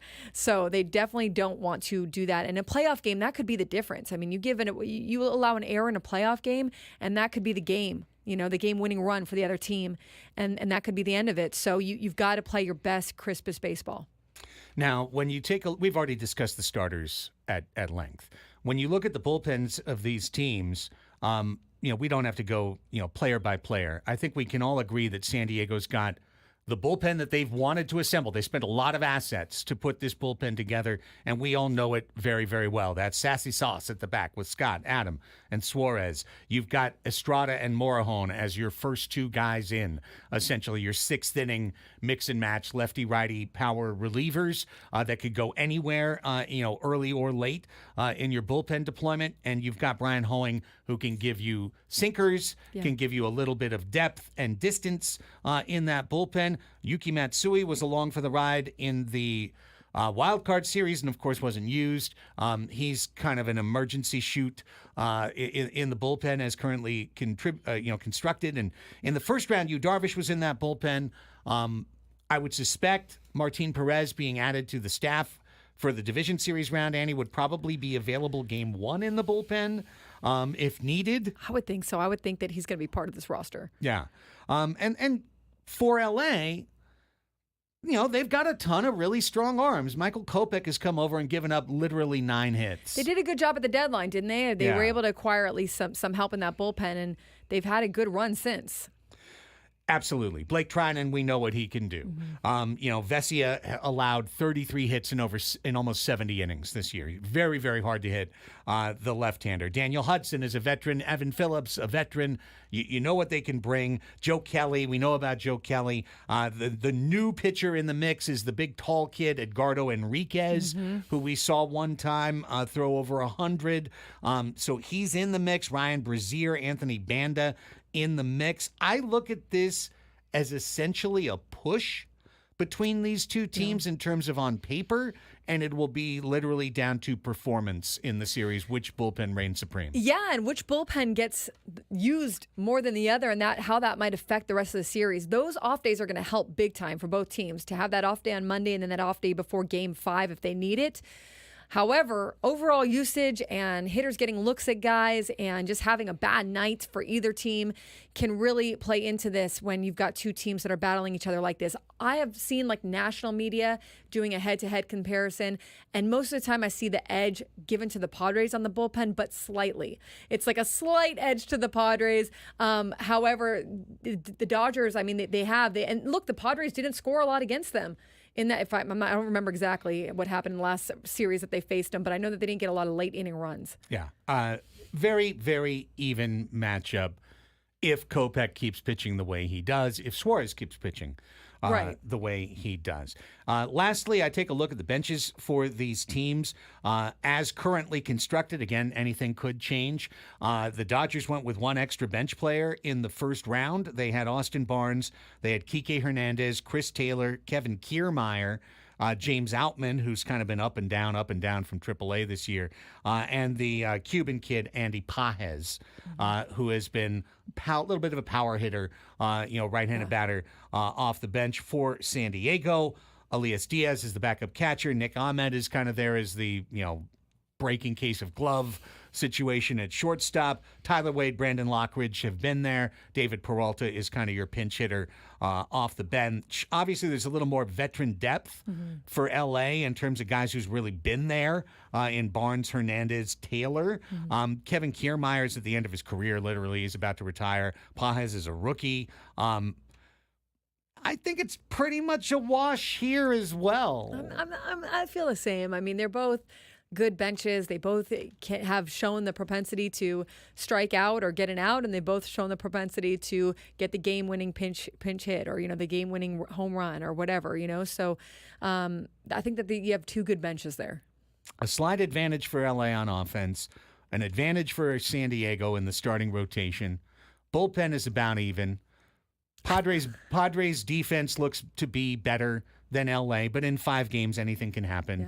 Defense does or doesn't, show up randomly, and the benches look to be very, very even. So, what are the decision points that are going to decide this thing? What are the questions that need to be answered in this series? Let's get into that next, and then Jack Harris from the LA Times joins us afterwards in the Padres Deep Dive Hour. Danny and Elsten here on The Fan.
We're previewing Padres Dodgers NLDS for you on the Padres Deep Dive Hour here with Annie and Elsten on 97.3 The Fan. A reminder that baseball coverage on The Fan is presented by T-Mobile. Head to T-Mobile.com and get a great deal on an iPhone 16 Pro. Okay, in the last segment, Annie, we went through the broad strokes, the probables, the game times, the offense, the defense, the starters, the bullpen, the bench, right? The team in brick and mortar. And we have come out with an extremely, extremely even equation. A little bit more offense for LA, a little bit more pitching for San Diego, maybe a little bit more defense for San Diego, a little bit more experience for LA. Put it all together in a 5-game series, and literally anything can happen. So, what are the inflection points that will decide this series? I've got 3 to discuss in this segment before we get to Jack Harris from the LA Times next. First and foremost, and maybe Jack will have, I don't know, Dodgers are going to play coy. But I think the number one question I have right now for this series is how is Freddie Freeman's health and availability going to impact the series? Because, listen, I've got a great strategy tip for Dave Roberts. If he wants Freddie Freeman in the lineup, just DH him. Huh? What could possibly go wrong? Watching him try to run the bases afterwards. Yeah. Well, it would also take, There's their regular DH out of the lineup. There's no special pinch runners. I see what you did there. Yeah. Okay. It would take the I starting don't think DH that's going to out of the happen. lineup. I don't think Shohei Ohtani is going to be taken out of the lineup anytime soon. Shohei could play first, couldn't he? He probably could. Maybe he Yeah, could. Probably Probably could play fine. first. He could do it. Yeah. But Like Bryce Harper play with a bad arm, just flip it. right? So, okay. So I mean, I'm being cute saying that, but I mean, it's a real thing, right? There's plenty of other teams that would take their star that can't play the Yes, field, yeah. put him at DH, and roll on and say, yeah, well, you'll limp to first. Right. All your doubles will be singles. The but Padres could do that if they had to. Right. Yeah. Well, the Dodgers can't do that because Mm-hmm. Shohei has DH on 100% lock. So either Freddie is good enough to start and play all 9 innings at first base, or he's not good enough to be in the lineup on Saturday. They'll have to replace him with Max Muncy. They'll have to put either Kike or Chris Taylor at third base. And they're going to have to roll with a big 2 at the top of the order instead of a big 3. I mean, it really comes down to not just can Freddie play, because I've been around incredible athletic trainers, I'm sure you have too, in your time in the sport, Annie, that can get somebody that 3 days ago could barely walk and get them to the point where they can play. But there's such a difference between whether you can play and whether you can play and be your great self. And I don't know that they've had enough time to get Freeman back to the point where he could just be himself out there. Yeah, it's a big one because how much will he be able to impact the game even if he is in it if he's not feeling 100%? So whether he can play and be part of that top 3 is going to be a huge thing to look at in this series. Here's the next one for me. And I think this is really one of the stories within the stories for this series. As you remember, on Wednesday when the Padres won and Joe Musgrove had to come out, the Padres bullpen covered 5 1/3 innings, and they walked 1 batter in 5 1/3 innings. The game before that, the Padres went the whole game, and they didn't walk a single Yeah. Atlanta Brave. Well, now you're facing the LA Dodgers, the team that chases the least of any team in baseball. Also a team that was top 3 in both hard hit percentage, total barrels, and barrels by percentage. That's another area where the Dodgers statistically have an edge. They're third in the league in barrels. The Padres are 22nd. But as we know, San Diego lives on more soft contact Right. than LA does. Nonetheless, my question is, can the Padres continue the Schilt ethos of give them nothing and take everything? Can this Padres staff, and it starts with Dylan Cease, who has walked 12 Dodgers in his 20 career innings against LA. He has 12 walks in 20 innings. Can Dylan Cease avoid the high walk, high stress outing that we've seen him put out there, at least a third of the time this year? Yeah, exactly. And the Dodgers are going to look to take advantage of it. If they can get someone on base for sure, they're going to do their best, obviously, to get that guy in. So you've got to not give away any free passes or really severely limit your free passes. I think it could be a determining factor in the series if it comes down to little things. One of the little things is walking the wrong guy to get to the worst guy. You know what I mean? And that is a real danger in the series. And the third big question I have is on the bench. It's Dave Roberts against Mike Schilt. And I would frame it as who can hold their water the longest, because Mike Schilt is a guy, we've talked about it since day one. He is more likely to take his starter out a batter early than a batter late. He's more likely to take out his reliever with 2 outs than a lot of guys are in the league. Dave Roberts and playoff Dave Roberts are two different things. Playoff Dave Roberts, in his history, Annie, he takes out his starter at the first blink of a problem, even if that starter's been cruising for 3 innings. Oh, a couple base runners in the 4th, get that guy out of there.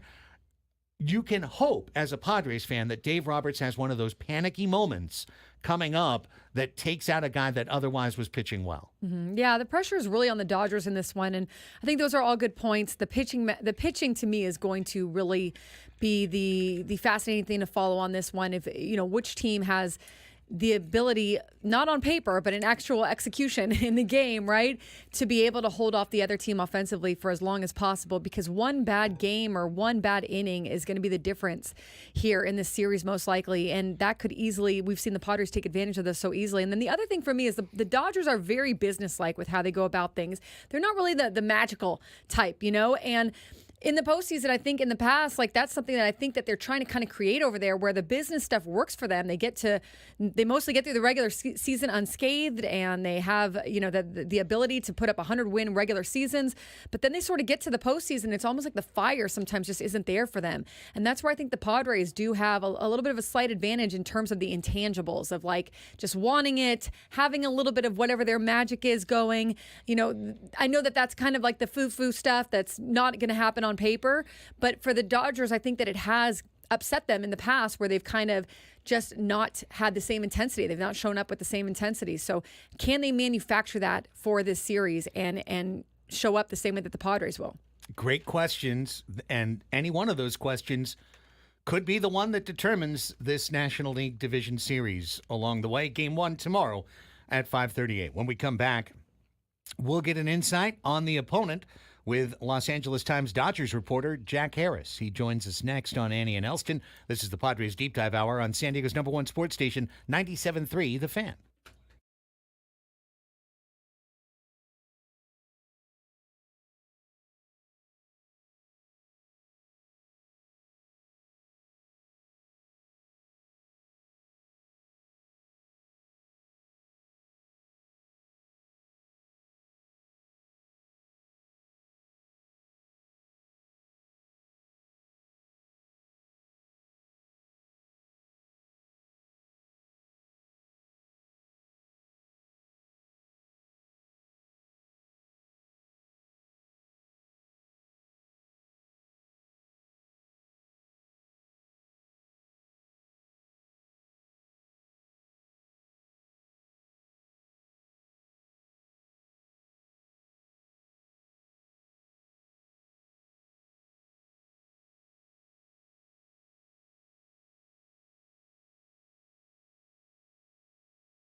Listen to Sam Levitt's podcast, Inside San Diego Baseball, where Sam covers everything going on with the Padres.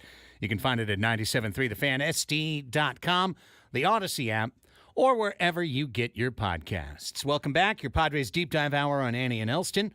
Annie Heilbrunn, Craig Elsten, Braden Soprano. We are joined now on the 97.3 The Fan hotline by Jack Harris, who covers the Los Angeles Dodgers for the Los Angeles Times. And Jack, Craig, and Annie here in San Diego, thank you so much for a few minutes here. Yeah, of course.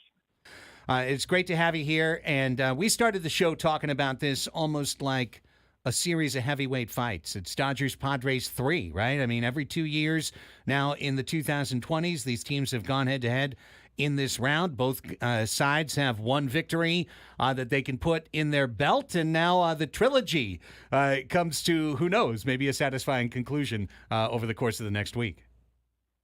Yeah, I mean, it's definitely a pretty evenly matched series. It's probably, two of the best teams in the playoffs, especially when you look at how the Padres played during the second half, and the Dodgers being the winningest team in baseball this year. So quite a way for the Dodgers to start the postseason. And I think like players on both sides have said this week that the kind of series that a lot of people in baseball wanted to see. Yeah, absolutely. And Jack, you've done a tremendous job previewing this series for the Los Angeles Times. And I was reading everything yesterday. You talked about how the Dodgers did things a little bit differently in the bye week this week. It sounds like they had some more maybe workouts or organized activities.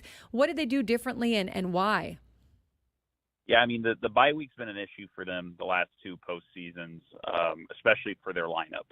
There's been issues trying to stay timed up, especially against fastballs. There's been, just kind of an overall lack of intensity when they've started the playoffs after taking the week off. So this year they tweaked the schedule a little bit. Last year, like, they brought fans into the ballpark. They tried to play, like real kind of sim games throughout the week. This year they took it a little easier early in the week. They played a full sim game yesterday. They're going to do more stuff today. They're trying to more ramp up their intensity going into the series. They've also used, like, they have this thing called a traject arc machine in their ballpark now, which is basically like a simulator to be able to see pitchers, their deliveries and those kind of things. But the biggest thing that they've talked about is just trying to spend more time together. Chris Taylor talked about how in 2020, when they won the World Series in the COVID bubble, how together they felt and how much camaraderie that group had. So this year, they didn't only work out at the ballpark, but they stayed and watched the Padre Braves wild card games and the dugout club afterwards. They had team dinners. They've been trying to emphasize that part a little bit more too, and just go into the postseason this year with a little bit more focus and intensity than they've had in the past. Yesterday, Jack, the Dodgers announced that they were flip-flopping their Game 1 and 2 starters. Andrew Friedman presented a line of logic that, you can very easily understand in terms of wanting to have both starters available, on either regular rest or an extra day's rest for Game 5 optionality. The thing that I kind of bumped up against, though, Jack, is that this meticulous LA Dodgers organization with so many resources, with so much analytics, with such a strong front office, I cannot possibly imagine that they didn't go through all those scenarios before they announced Flaherty 1 and Yamamoto 2, and then walked back to Friedman's office and went, oh, God, I forgot. What about optionality? It feels to me like something changed from one day to another to make them make this move. Yeah, I mean, this is where, your mileage is going to vary on how much you want to take what they say at face value. I do think starting Yoshinobu Yamamoto in Game 1 and Jack Flaherty in Game 2 makes the most sense. It means that Yamamoto would have 5 days of rest going into a potential Game 5, which is what he's gotten before every one of his starts this year. And then Jack Flaherty would be on normal 4 days rest, which is something he's much more accustomed to as a veteran pitcher who's pitched in the big leagues for a long time and in the playoffs before. That said, when something like this happens, like you said, you wonder what changed. With Jack Flaherty in particular, his fastball velocity was down in his last couple starts. The Dodgers think, or at least said, they think it was more delivery-based stuff that they've tried to clean up this week. But it is interesting that, they went into this, initially saying that Flaherty was going to go on Game 1. Their social media team tweeted out graphics like this was an official set rotation on Wednesday that then changed on Thursday. So I think in the end, all other things being equal, this makes the most sense for them. But yeah, it was kind of an unexpected twist and one that, I think it's fair to raise some suspicions about, if there was another reason to this. But if there wasn't, I do think this sets them up best pitching-wise to handle what I think could very easily be a 5-game series. Yeah, I would agree there. And how is their rotation in general? I mean, I was reading about how Yoshinobu Yamamoto was dealing with an illness, and he hasn't exactly been stretched out the way that they would have hoped. You've got the Jack Flaherty situation with the velocity. Bueller coming back off that second Tommy John hasn't looked the same necessarily, but hasn't been terrible either. And then Knack is kind of like that wild card, right? So how do you think that they're going to fare? I mean, what are the concerns with the rotation and it being a 5-game series where, maybe they don't need the length as much as they would in, say, a 7-game series, obviously? Yeah, I mean, the rotation is not ideal. Like, they built this team expecting to have Tyler Glasnow as their ace, expecting to have Yoshinobu Yamamoto, kind of fully built up and much more acclimated to a big league schedule than he is at this point, because he missed 3 months during the summer with a shoulder injury. Walker Bueller had a really difficult year, even though he looked a little bit better at the end. And beyond that, those three, there's just not much depth. They lost Gavin Stone to an injury. Bobby Miller wasn't very good. So this is not the group that the Dodgers envisioned having at this point of the season. That said, it is one that if things go right, I still do think if Yoshinobu Yamamoto and Jack Flaherty pitch well, or if Walker Bueller can tap back into some of his old postseason dominance, it's one that there is a world in which they do enough with the lineup that the Dodgers have and with the bullpen they have behind them that, it's not like last year when they had a clearly injured Clayton Kershaw pitching and they had Bobby Miller in his rookie season taking on probably a bigger role than he was ready for. So the ceiling is high enough for this team to advance, like you said, especially through a 5-game series when they can lean on the bullpen a little bit more and things like that. But at the same time, it's not hard to imagine a world in which Yamamoto struggles in his first postseason start, or where Jack Flaherty continues to struggle as he did in his last couple starts of the regular season, or where Walker Bueller doesn't look very good. So that is the biggest X factor for the Dodgers coming into this. I think particularly against the Padres team that has as strong of a bullpen as it does, the Dodgers cannot afford to be falling behind and trying to claw their way back into these games. So if they can get just enough production from that starting staff and do just enough against Padres starters to get some early leads and be able to turn the games over to their bullpen, they'll be all right. But that's a pretty big if at this point, and probably the biggest factor in how successful they're going to be this month. Jack, we were just talking about some of the questions that could wind up deciding the series in our previous segment, and the one that's at the top of the list for me is the health and effectiveness of Freddie Freeman. Although I joked about it, the Dodgers really don't have the option of just throwing Freddie at DH for the series. I think Shohei would offer a note of complaint along those lines. So can he play first base, and can he push off that ankle? Can he drive and hit the ball for power? I mean, I'm sure he's going to try to play if he can play, but this seems to me like one of the most important factors to keep LA's offensive advantage intact. Yeah, I mean, it's definitely a big deal. The Dodgers had been saying earlier in the week that they were confident Freddie Freeman would be ready, that his ankle was doing better. But then yesterday was the first day reporters were allowed in the ballpark to watch workouts. And, Freddie Freeman was not taking part in team-wide drills. He didn't speak to the media. And then during their sim game, he took some at-bats, but he was not playing first base. He was not even running out of the batter's box, and he was still walking very gingerly on that ankle. Andrew Freeman said he's going to be on the roster in the NLDS no matter what. So the question is more about, is he going to be ready to be in the lineup and playing first base come tomorrow night in Game 1?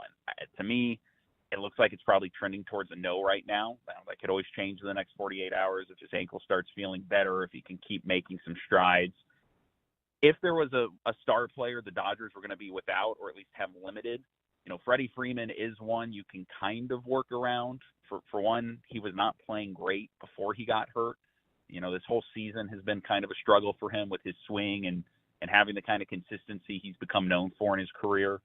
If they're playing without Freddie Freeman, it means that Kike Hernandez will come in the lineup. He'll play third, and Max Muncy would shift to first. Kike's been one of their hottest hitters of late and is a guy who's traditionally played very well in the postseason. So it is an injury that I think, at least in the short term, the Dodgers can somewhat manage. But the best version of this team is when you have Freddie Freeman following Shohei Ohtani and Mookie Betts, producing runs, extending rallies, continuing to put pressure on opposing pitchers. And if you don't have that, more of the onus falls on Teoscar Hernandez and Max Muncy and Will Smith to produce. And those are guys who have been a little more inconsistent this year, are a little more prone to swing and miss, and I think just increase the variability of how good this lineup can be, which is obviously this year with how the Dodgers pitching is stacking up, they need the lineup to be as good as possible. So it is a big issue. It is a big question mark. It's one that they might have the pieces to work around, but again, is another situation that's far from ideal for them. Yeah, and just along those lines, when you look at Mookie Betts, and you wrote about him, I thought a great story about how this has been a weird season for him, and maybe the expectations of him hitting career numbers now that they're gone with the injury maybe is a different postseason, but he hasn't necessarily been great in the postseason the last few years. 0 for 11 in the sweep by the Diamondbacks, 2 for 14 in the NLDS last time they faced the Padres. How much are you going to need Mookie to be Mookie? And also, is there any, what are you seeing from Shohei as he is going to be playing his first postseason career games? Yeah, I think they kind of work in tandem. Mm-hmm. The way Ohtani's been swinging the bat lately, there's not much concern among Dodgers staff about how he's going to perform in the playoffs, even though it is his first time in an MLB postseason. But what could be a really key factor in that is how Mookie Betts is playing. Is he hitting? Is he putting stress on opposing pitchers? And is he forcing them to actually pitch to Ohtani in front of them? If he is, this is a very different kind of Dodger lineup. It's one where you can't just pitch around Ohtani, because if you put him on base, and especially if he's able to steal and get to second, and then you have Mookie behind him, like, that's a dangerous recipe for an opposing pitching staff to have to try to navigate. So for the Dodgers, the big question is going to be, does Mookie look more like himself in the postseason? Can he shake off the struggles he's had the last couple of years? If he can, I think it makes them very dangerous up top. I think it sets up everybody else to be more productive, and it makes it a lot tougher to try to navigate Ohtani in the leadoff spot. Jack Harris, Los Angeles Times, Dodgers reporter. You do a great job all year long, man. Appreciate you spending a little time with us here before the heavyweight trilogy gets to round 3 starting tomorrow night. Thanks again for your time and attention here. Yeah, I appreciate it, guys. Thanks, Jack. Jack Harris. All right. Setting us up well. I mean, this is going to be a dynamic series. I think any of those things go wrong, though, for either team, right? Like, you just have a bad start, or you just have a bad inning, or some guy that's normally hot isn't hot anymore that you need in your lineup. I mean, Freddie Freeman not being in there for them, I can totally see what he's saying. It's not the worst news in the world, but it definitely does not help them. No, no. I mean, every universe where you think Kike Hernandez is actually a better hitter today than Freddie Freeman, it's a bad universe for the Dodgers to live in, and a good one for the Padres to live in. So, I honestly, this is an even series. And I agree, in a 5-game series, you can probably manipulate the pitching staff for the Dodgers. Like, they're looking at it like, we can get through this, right? But all your pitchers need to be at their best, and that's, like Jack was saying, that's a question mark. Are you going to get those same guys that you need at this time of the year? And I think as well, and we'll talk about it a little bit later in the show, there's then subplots within the subplots. Like, yes, you can maneuver with a limited starting staff, but now, what are you asking your bullpen to do, and how effective are those relievers going to be when the Padres get to see them a second, a third, a fourth, potentially time in the series? Baseball history shows that the more times you're exposed to a reliever over the course of a series or a season, the more likely you are to hit that reliever. So it's one thing for the Dodgers to feel they have a bullpen advantage and then to use it in game 1. And then if they use it again in game 2, all of a sudden in game 3, every guy who comes in, the Padres have a really good feel for what they're about to get. And that's where, especially for the Padres, look, I'm like you, I don't expect Dylan Cease to go 7 scoreless like Michael King did against the Dodgers.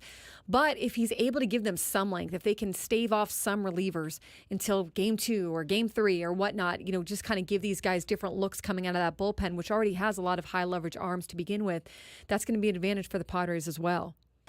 Well, let's take our time out. When we come back at the halfway point of the show, it's time for your weekend preview edition of the 12 o'clock Sports Fix. Getting you ready for playoff baseball, what's happening with high school football, college, and the NFL, plus all the rest of the sports, including some controversy in the NWSL. All of those stories and plenty more right after this time out. Stick and stay to Annie and Elsten.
It's 12 o'clock. It's Friday. Weekend's almost here. Playoffs are right around the corner. You ain't got no job. And if you do, you got a great reason to start to slack off because we can see the finish line. It is within sight for the end of the work week, the beginning of the weekend, and the start of some incredible October sports excitement. Padres Dodgers 3 right around the corner with Annie Halbern, Braden Soprano. I'm Craig Elsten. This is Annie and Elsten. Let's get you revved up with the Friday Fix.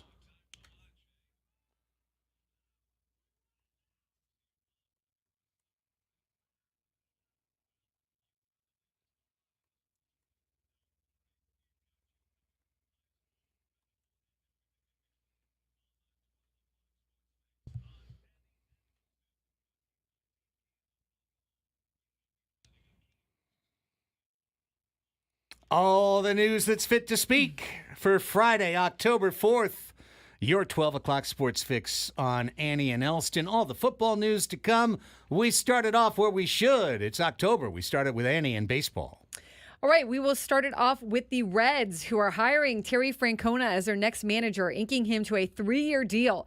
Francona, 65, is among the most decorated managers in the league's recent history. He captured 2 World Series titles while managing the Boston Red Sox, then went on to manage the Guardians before taking last year off due to health issues.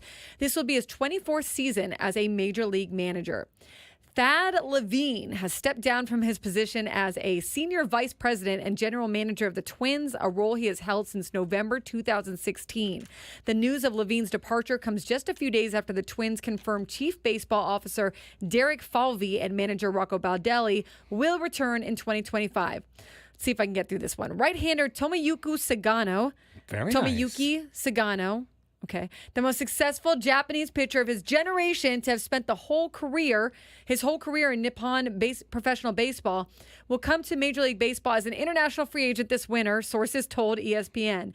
He turns 35 in a week, and Sugano is in the midst of a renaissance season that has seen him post a 1.67 ERA over 24 starts for the Central League champion Yomiuri Giants.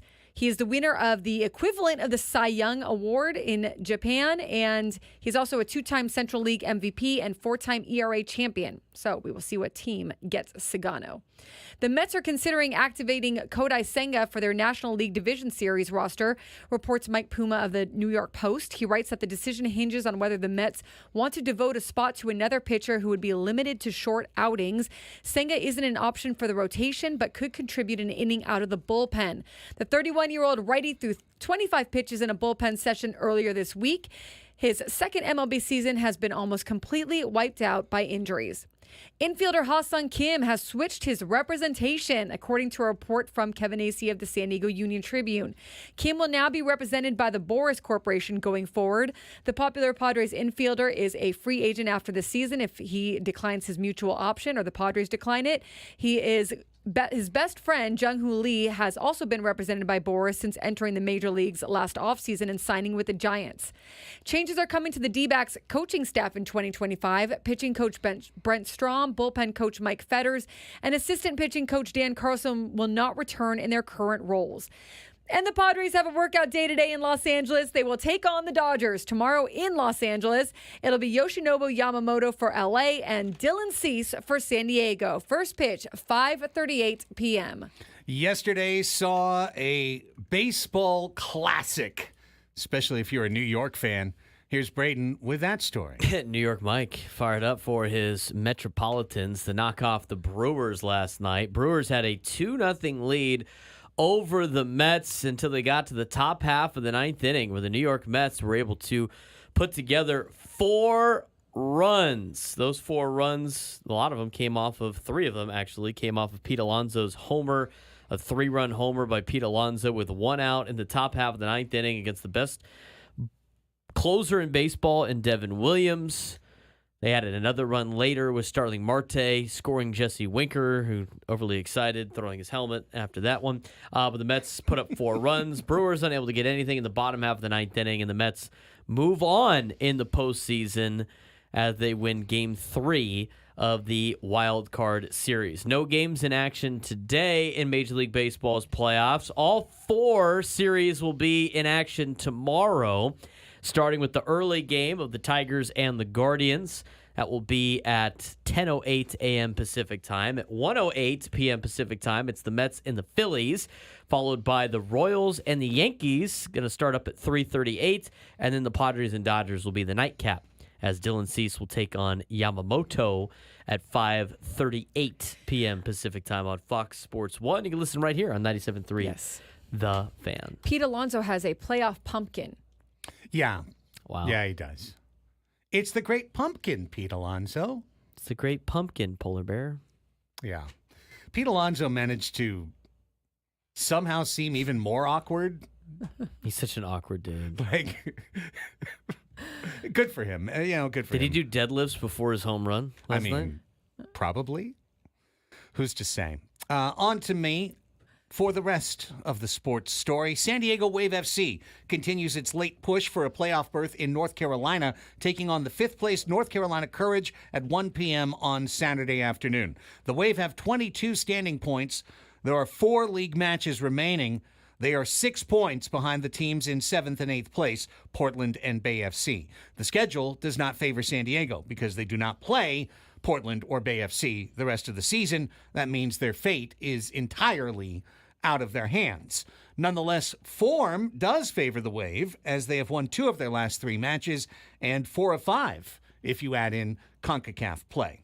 In other league news, naughty Angel City. The NWSL has deducted 3 standings points from Angel City FC. That adds up to a win in this year's standings. They have fined the club $200,000 and suspended 2 team officials for the rest of the year for violating salary cap rules. This was announced by the NWSL on Thursday. According to their investigation, a league investigation, Angel City had quote-unquote side letters or separate financial agreements outside of a standard contract with 5 different players that allowed them to roster a more formidable side without having the salary cap serve as an impediment. So a little side action for 5 of the players. And as such, Angel City FC got the slap. Now, this doesn't help the Wave because Angel City is below the Wave in the standings. So doesn't make the path any easier for San Diego, but their rival got slapped. Yeah.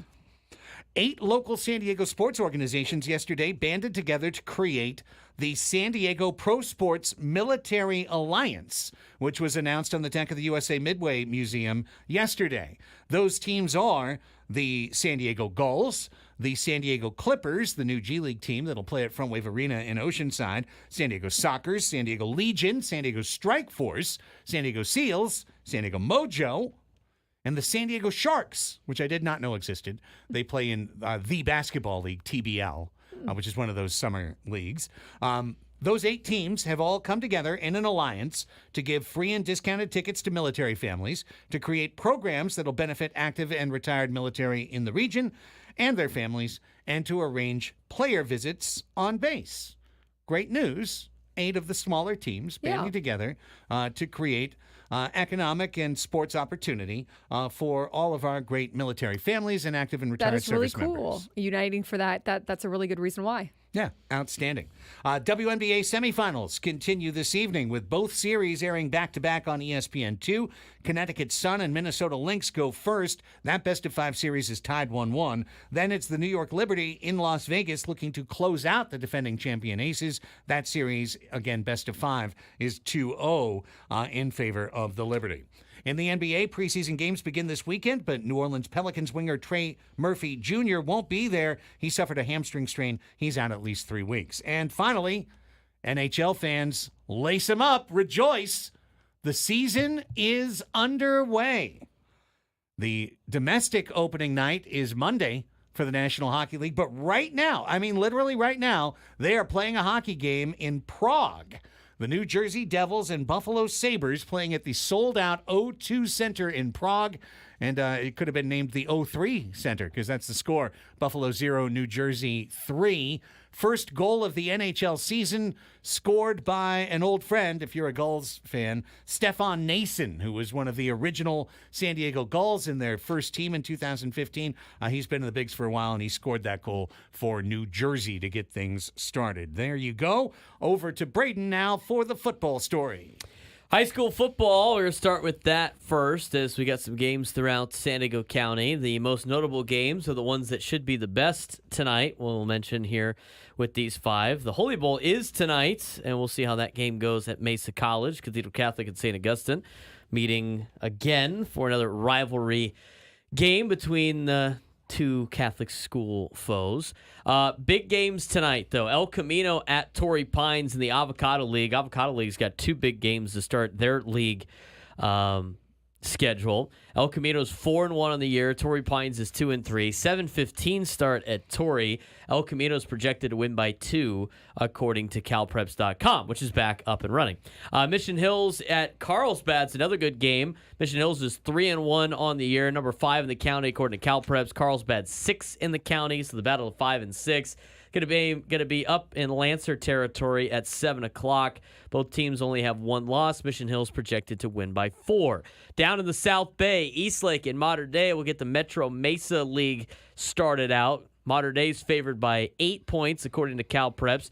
2-3 record for the Crusaders. They've won 2 straight games after taking on 3 of the top 10 teams in San Diego County. Eastlake comes in at 1-5. Had a tough game in Texas last week. They flew out to Texas to play a game.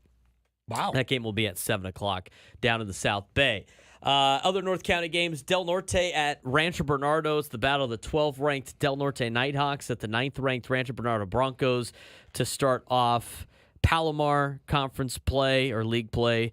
Rancho Bernardo is expected to win by 10 points. That game will start at 7 at RB. And then in the Western League, it's the Point Loma Pointers and the Madison Warhawks. Madison hosts Point Loma. Point Loma ranked 23rd in the county, 3-2. Madison 1-4. Tough start to their season. Played a lot of good teams in the top 15 in San Diego County to get things started. That game will be at 7 o'clock at Madison. There is a game tomorrow. Lincoln will host Los Alamitos tomorrow.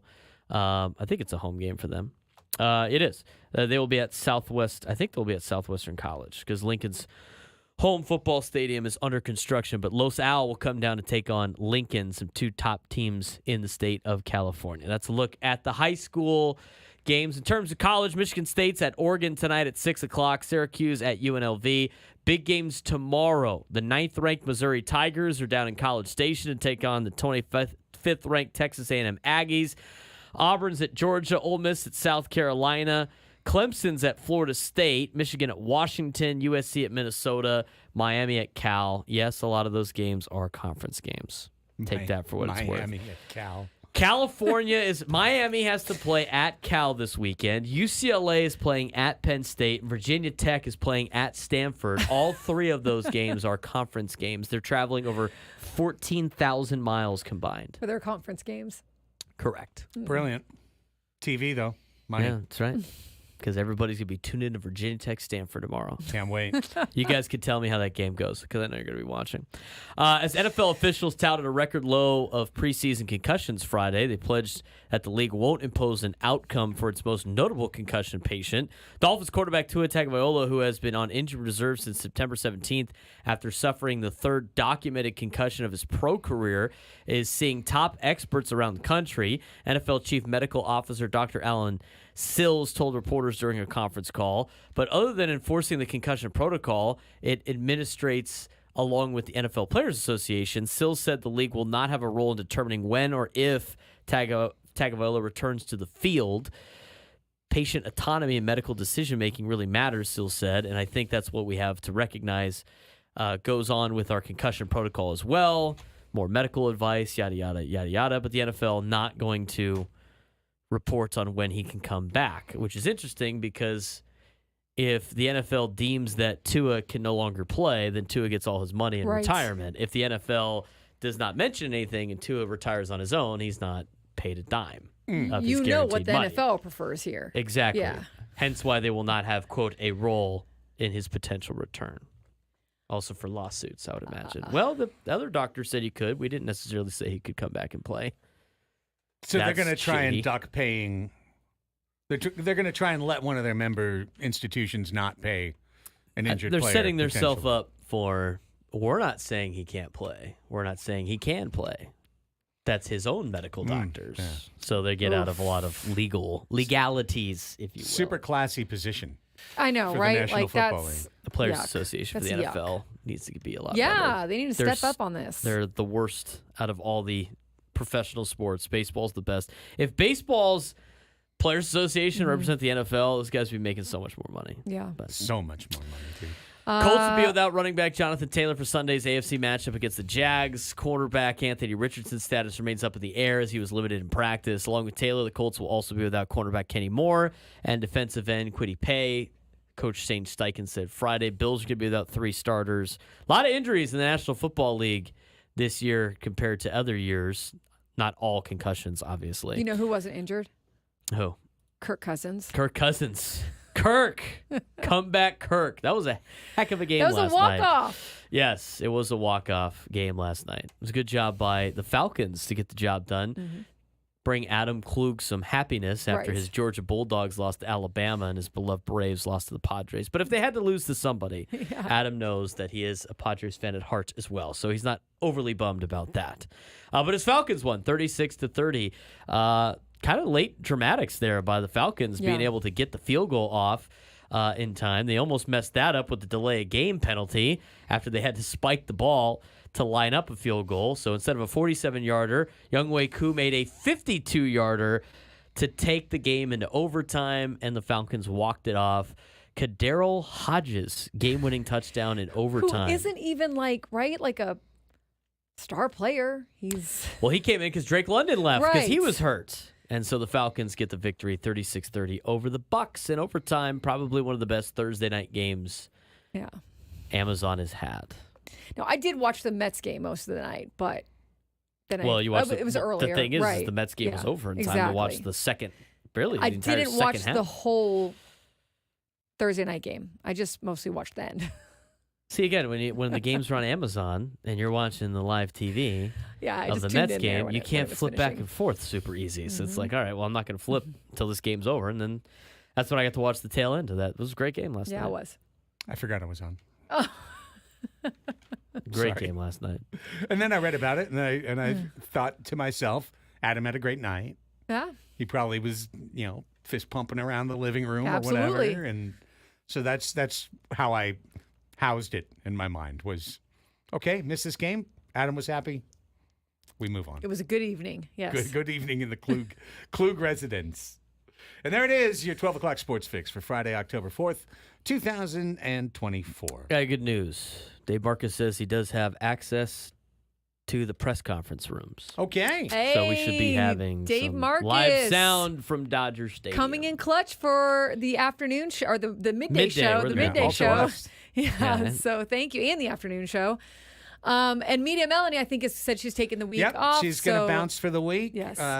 She'll be She's- back next week. Yeah, she's got some stuff set up for next week already. So that's great. That means we'll be able to bring you some Shilty at the top of the hour. Now, on-air production meeting, how much Shilty do we want to give? Because he will then be on with Gwen and Chris after the press conference. I mean, that's their show. I think we want to give some Shelty. Yeah, you some see if he Shelty. gets into Joe or anything like that. till it gets boring. Till he says, I'll answer the question, and then we can cut.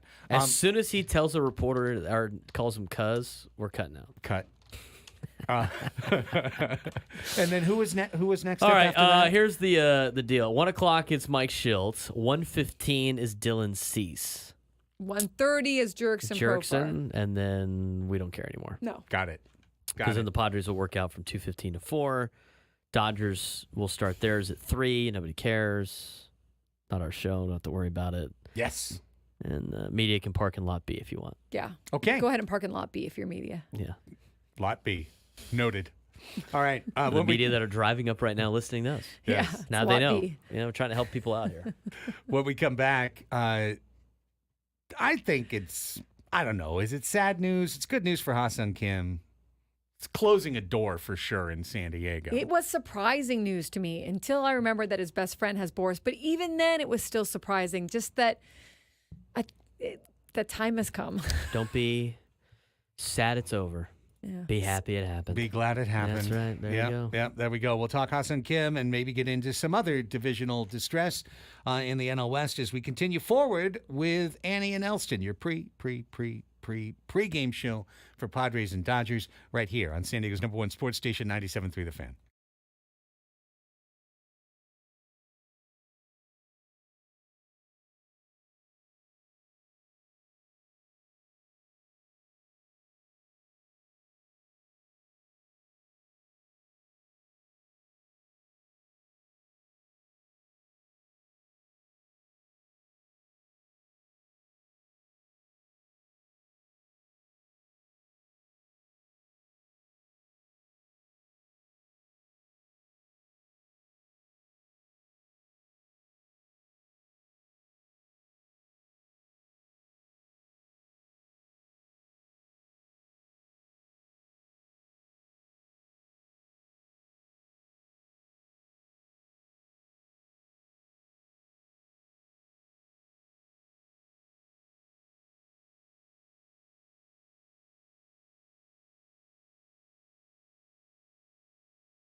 Football season's underway, and if you want to beat the books, then you have to cash the ticket. Cash the Ticket is the podcast that helps you bet smarter. Hosts Mike Valenti and Jim Costa set the stage for the weekend of football with some tips and tricks to help you bet confidently with a healthy dose of ribbing as well. I'm just going to go ahead and edit that. Follow Cash the Ticket on the free Odyssey app or wherever you get your podcasts. Not busting balls today? Not today. I mean, you're ribbing instead? You want some barbecue? Got barbecue back there? Sounds nice. And I wasn't invited? Welcome back, Andy and Elsten, Craig, Annie, Braden, all together. Happy birthday, Tony Gwynn Jr. Is this factual? That is factual. Yes. I've already wished him a happy birthday. And Happy thank birthday. you. But happy birthday to Tony. If the Padres put out a happy birthday and it's wrong, that'd be hilarious. But it is correct. Today is his birthday. Outstanding. Happy birthday, Tony. I hope you have a great day. I don't know if he's up in L.A. yet or not, but you'll find out at 2 o'clock when Gwen and Chris come along. We'll play Mind the Gap in our next segment with a pair of tickets to the Clippers-Nets preseason game at Front Wave Arena next Tuesday on the line. First, let's get into a couple of off-the-field baseball notes, and we teased it. Yesterday, Ha-Sung Kim, current Padres infielder, although he is set for a labrum surgery on his right shoulder, he will not appear again for the Padres in 2024, and he is a free agent going into 2025. There was, in Ha-Sung Kim's original contract that he signed coming over from Korea, an $8 million mutual option for 2025, meaning both the team and the player would have to simultaneously agree to accept the deal.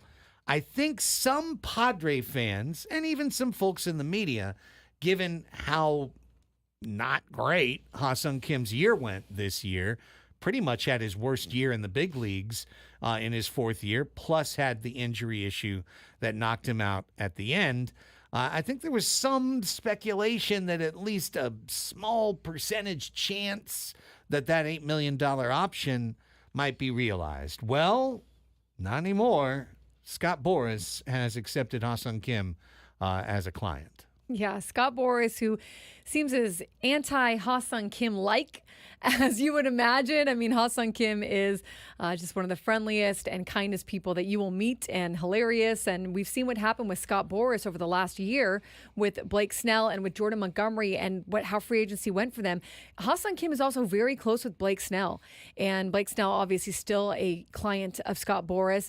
But I think Jung-Hoo Lee, who is Ha-Sung Kim's best friend from back when they played in Korea, he signed with Boras coming out of Korea, coming out of the KBO, and signed directly to the Giants, a very lucrative contract for himself that includes plenty of opt-outs and things as such that if you believe some of the reports, Ha-Sung Kim, didn't do when he first left the KBO. So it is an interesting kind of development. He's definitely been a favorite among the clubhouse, a favorite among the fan base. I think he's grown tremendously since coming to San Diego from the KBO in his defense and his offense. He was always a great defensive player, but the pitching is so much harder in the United States than it is in Korea. He had to learn to hit that fastball and learn to grow into that. And he was a guy who put in so much work in the offseason to do that. Like Manny Machado loves him. Tatis loves him. Jurickson Profar, I say you would consider one of his closest friends. So to not have him on the team is definitely going to be a change if he, in fact, doesn't come back to the Padres. I definitely think that they'll miss him on the field in the clubhouse. And Craig, I know you know how terrific he is at shortstop and how much teams are going to value that. Absolutely. And, we've talked about it over the course of the year.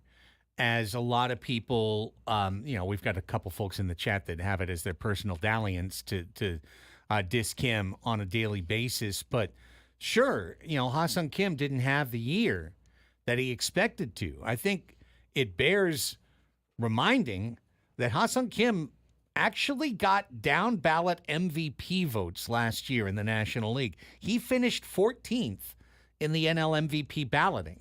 Oh, big deal. He finished 14th. That is a big deal.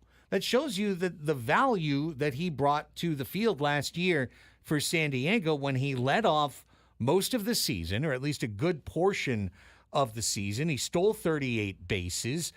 He scored 84 runs for San Diego last year, and he got 140 hits including 17 homers. It really felt like Kim was on an ascendant trajectory where he had gotten better each of his 3 seasons in Major League Baseball. Well, he took a step back from that this year. He's still got the good eye, though.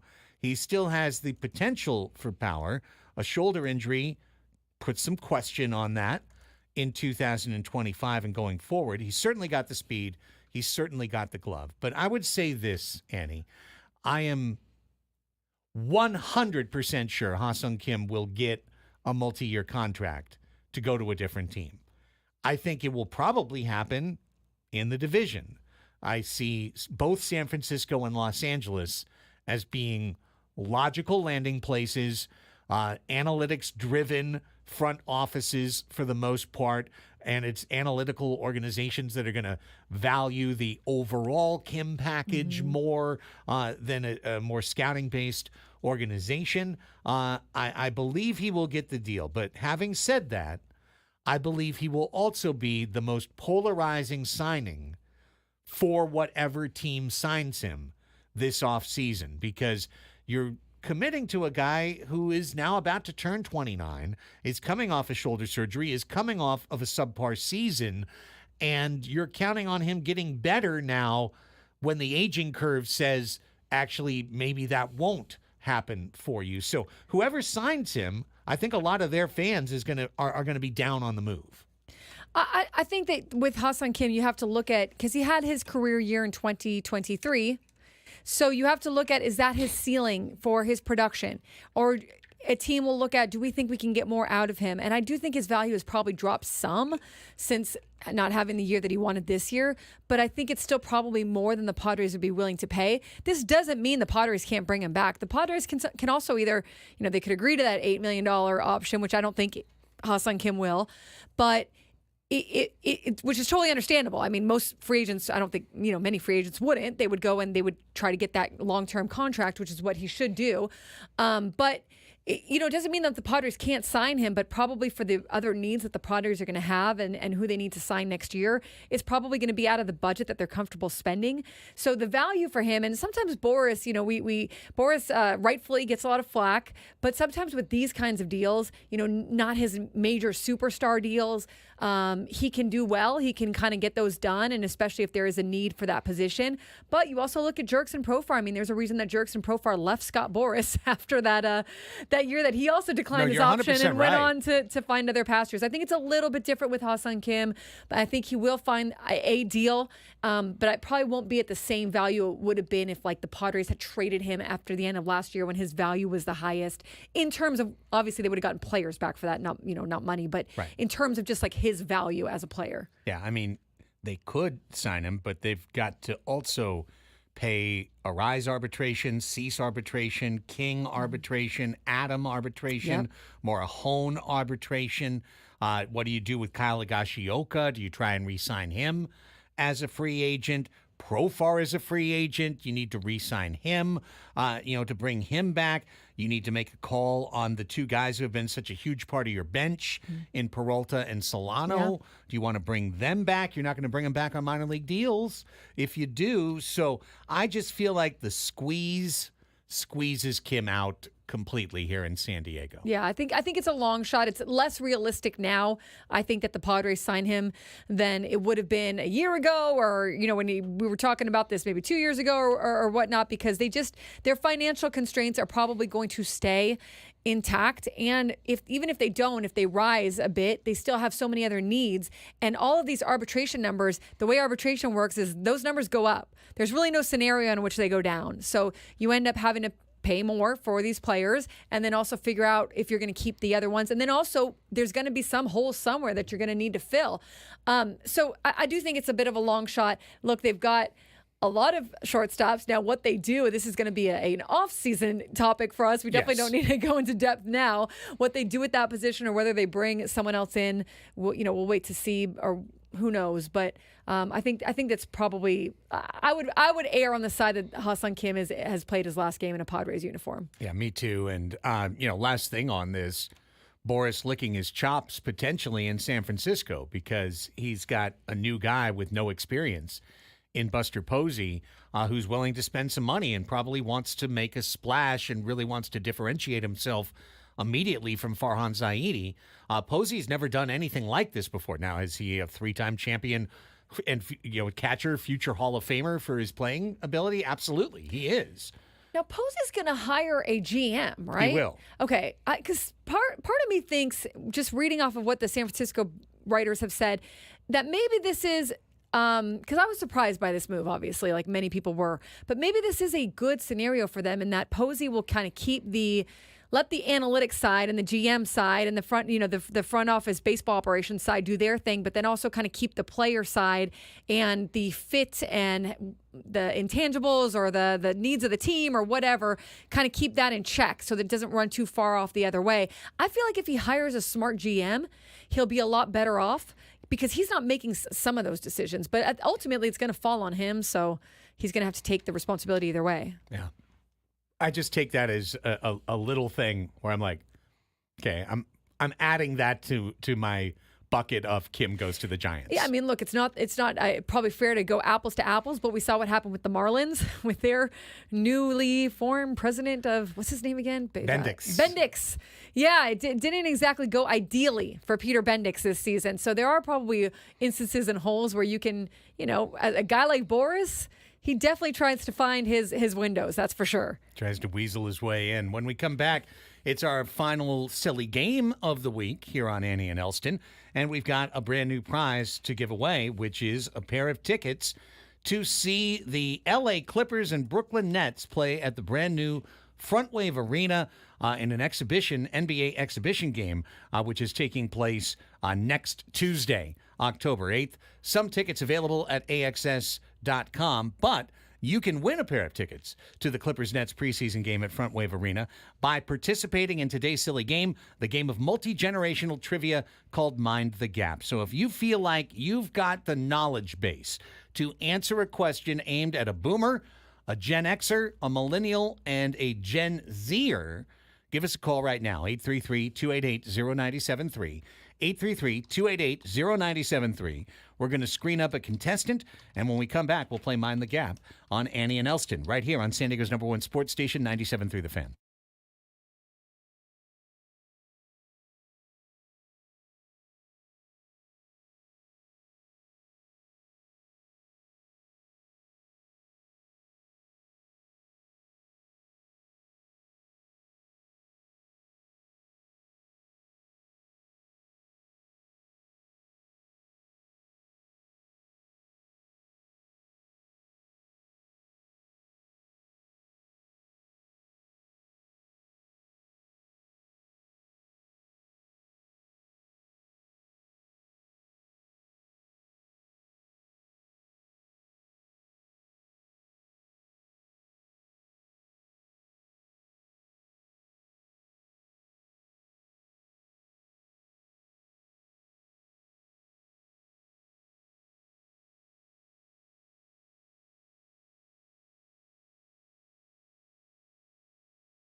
Okay, let's get right into it. It's time for Silly Games on Annie and Elsten. Today's game is Mind the Gap. We have 4 different games we rotate through every week, which means when we have 5 shows, every week one game gets to go twice.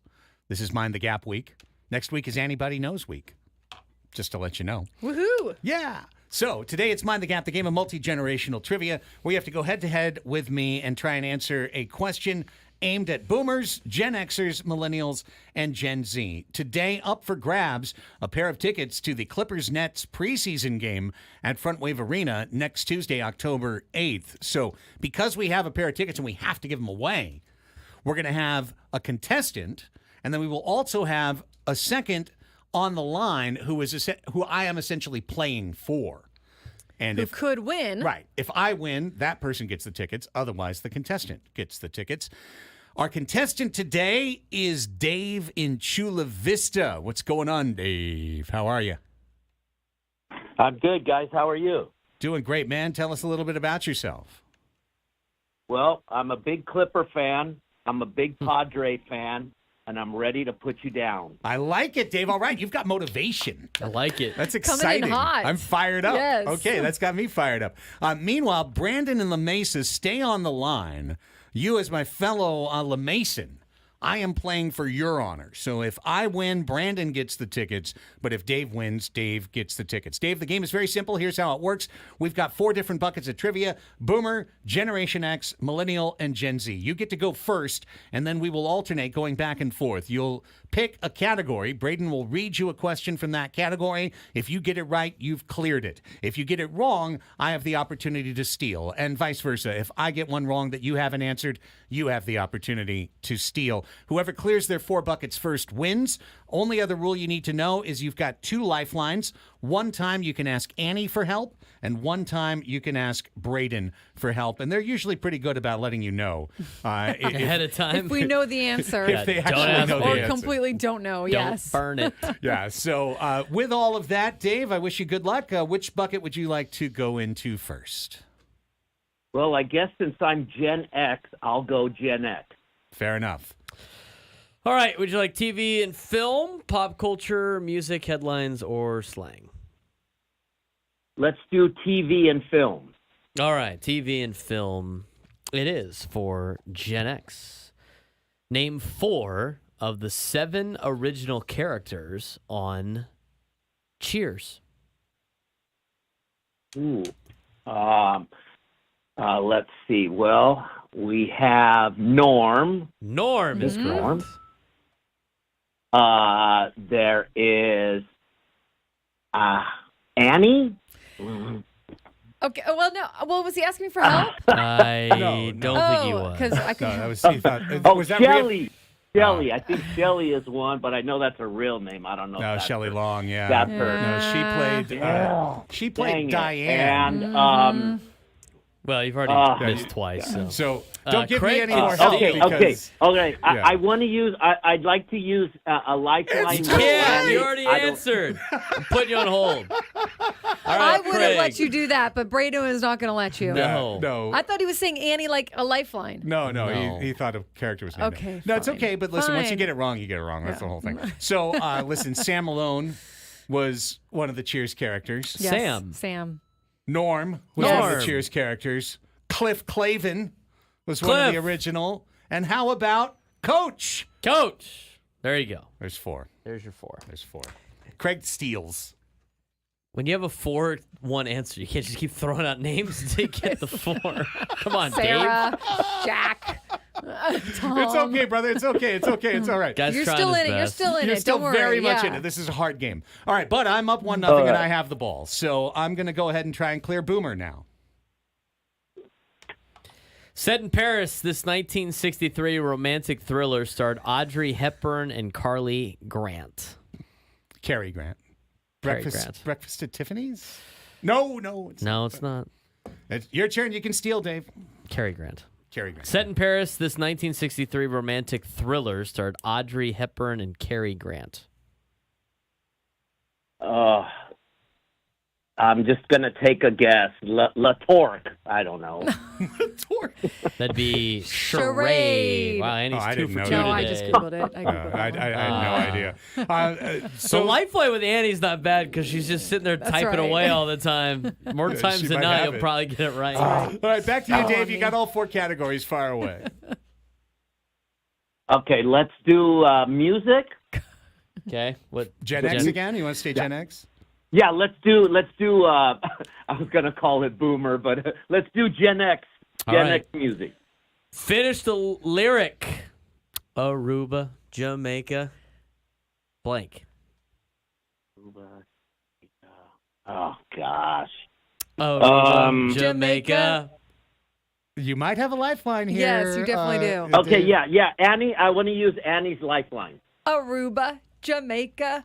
Ooh, I wanna take you. That is correct. That's right. Yeah. I have no future in singing. No, but you Aruba, did very I well. did. Jamaica. Ooh, Ooh, I wanna take you. All right, thank you, Annie. Bahamas. I remember on, You're Derek. very welcome. I remember the lyrics to Derek Jeter's Taco Hole for that on Saturday Oh, my Night Live gosh. instead. All right, we're 1-1. We've both cleared Gen X. I'm Ooh, going I to wanna I'm eat a going to go back to gordita. Boomer. Gordita. What musical based in the Scottish Highlands included the songs I'll Go Home with Bonnie, Jean, and The Heather on the Hill? I do not know My this. Lord. What musical? What musical based in Scottish Highlands included the songs I'll Go Home with Bonnie, Jean, and Heather on the Hill? Lord Almighty. I Starts have with a B. Oh, well, that helps. I know. I've got no idea. I can Dave, tell do ya. you have any idea? Because I lose. I do not. That'd be, of course, Brigadoon. I never Who saw would in the world Brigadoon. would- Hey, man. Hey, those I are don't those write- are the cards. Yeah. I I didn't don't even- make the yeah. prices. I don't write the cards. I didn't even watch Schmigadoon on Even Apple though TV Plus. a lot of people think I make up all these trivia questions. All right, Dave, now you've got Boomer, Millennial, or Gen Z. Go ahead. Your turn. All right, let's do boomer. All right. You want to stick with the music or do you want to go TV and film? Let's do TV and film. What were the last names of the 2 bumbling Germans on Hogan's Heroes? Kraus. No. Yeah. Oh. You just guessed. That's like a good guess. What were the That last sounded realistic names? to me. Last names of the 2 bumbling Germans on Oh. Hogan's Heroes. It was Colonel Blank Clink? and Colonel Clink? Yep, and Sergeant. Oh yeah, Colonel Sergeant. Clink Sergeant. Sergeant. and Sergeant Strauss. Slaughter. I I don't know. Yeah, Sergeant Strauss. I mean, Sergeant Schultz. Schultz. Sergeant Schultz. Okay, back to me. Let me. Boomer's is sucky category. Let me try it again because we're just doing so well. All right. Name one of the 3 legendary actresses who starred in the movie musical Thoroughly Modern Millie. I haven't watched any of these damn Boomer musicals in my life. Next question. Oh. Julie Andrews, Carol Channing, Mary Tyler Moore. Come on. Were your answers Come on. on. All right, Thoroughly Dave. Modern Millie. What's the Have score? you seen that one? No. Fair enough. It's still 1-1, unfortunately. We're having one of those games. Boomer, Millennial, Marathon or Gen Z? game. Yeah. All right. Yeah, Boomer, Millennial, or Gen Z, Dave? Let's do millennial. Let's mix it up. All right, Millennial. Thank you. We go TV and film still? Let's do music. All right, music. Name the Shania Twain song. Ooh, you think you're special. Ooh, you think you're something else. Okay, so you're Brad Pitt. I don't know. I've never heard that song. Oh, I know this I one. have no idea. I don't know. You're a diamond. I don't know. That don't impress me much. That don't impress me That much don't is correct. impress me Steal much. for Craig. All right, I'm up Braden, 2-1. how did it go again? Oh, I don't know. That's the thing. It goes. It goes. Could you do it? Could you do it again? It I goes- didn't hear it. It goes OH-OO-OH. No, And they did it like you're 3 supposed to times. do it. I've never heard the song. Otherwise, I could do it. That don't impress me much, Braden. I know. That you've never Wow. heard it. I had the Aruba, Jamaica down though. All right. Because I've heard that song. One last time, I'm going to dip into the dusty Boomer closet. And if I get this wrong, maybe we just both clear the category and move out of disgust and a need You know what? to Since move we're on. doing so, do you have a particular category? Give me in the Boomer? easiest one on the board, please. What easy for me is Right. not easy for you. Just pick one at Pick random. a category. All right, slang. Slang. What does it mean if someone snookers you? Oh, they fooled you. Snookers. They fooled you. To cheat or deceive. Yeah. Yeah. Yeah, there you go. I should always stick with slang. That's probably I'm a language guy. I knew that one. Right? Oh. All right, you should have Dave, take picked a it last stab. time. You can pick slang. Take a stab. What are Which we one do doing you here? want? Okay. Okay, what are my choices again? Boomer, millennial, Gen Z. All right. Oh, gosh. I'm going to stick with the Gen Z. I got to get something here. All right. All right. Any particular category? Do you want slang or different category? Yeah, let's do slang. Okay. What was the slang term used for a guy who was too submissive and attentive to a woman? What? I know this one. Too submissive. What was the slang term? It's what I don't know why it was. It currently still is Right. the slang term used for a guy who was too submissive and attentive to a woman. I know this one. He's not gonna. This is two. I know this one. Weak? I don't know. I know this that makes one. sense. I know this one. That is not I a don't bad- know that how is many not a times bad answer. I have to say it. Hey, you I could can ask- steal. oh, I'm going to wait, use you could ask Braden as Braden. my lifeline. Why do Yes, you think I Brayden. keep saying that? I forgot that you're a lifeline. Dave. Dave, you Would can you ask like- Braden for a lifeline. Yeah, I want to use Braden's lifeline. Perfect. All right. Perfect. That would be a simp. That would be a simp. That's right. Correct. Simp. I know this one. I would have gotten that know wrong because this I would have one. said beta. Nah, it's different. Simp. Okay. Simp. Well, I got Gen Z to win. So Gen Z, fire it at me. Slang. Let's go. Name the movie. That's L.A. They worship everything and they value nothing. La La Land. That is correct. La La Land. Shoot. Well, Dave, you did a great job fighting, You did do a great job, Dave. but Brandon and La Mesa, stay right there. You get the tickets. Okay. Congratulations, Brandon. Hang on, Brandon. Thank you for living in La Mesa. All right. Okay. No We're response late. We to got to that. go to break. We got to go to break anyway, so it's all good. Brandon will take your Braden Braden. will take Brandon's information. What's your name again? No. Braden What's will my age take again? Brandon's What's my age information during the break, is what I was trying to say. Nobody likes you when you're 23. When we come back, Mike Schilt, live from Dodger Stadium, press conference sound. You will hear it live on your home for Padres baseball. San Diego's #1 station, 97.3.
All right, Andy and Elsten jumping right back in with you because Mike Schilt has just stepped up to the podium at Dodger Stadium. Before we get it to you, he did announce that Joe Musgrove will not pitch in the division series. Let's hear more now from Mike Schilt. Joe's Joe. I mean, he's a presence, physical presence. He's pitched outstanding for us since he's come back. Was throwing the ball really well in Game 2 the other day. So, I can't say that we're not going to be able to replace Joe. I mean, he's a special individual, but I can tell you we'll be just fine to compete. He'll be in our hearts, but he won't be with us on the mound. Do Barry in the front, and then we'll go to Bryce in the back row. Hey, Mike, how you doing? Good, Barry. How about yourself, buddy? Good. Good.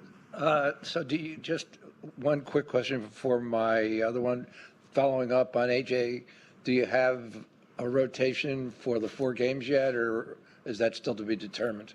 We feel confident about the 2 games that we have to begin with. We got Cease going, and then we've got, obviously Darvish going Game 2. I wouldn't be surprised if you see Michael King soon thereafter, and we'll go from there.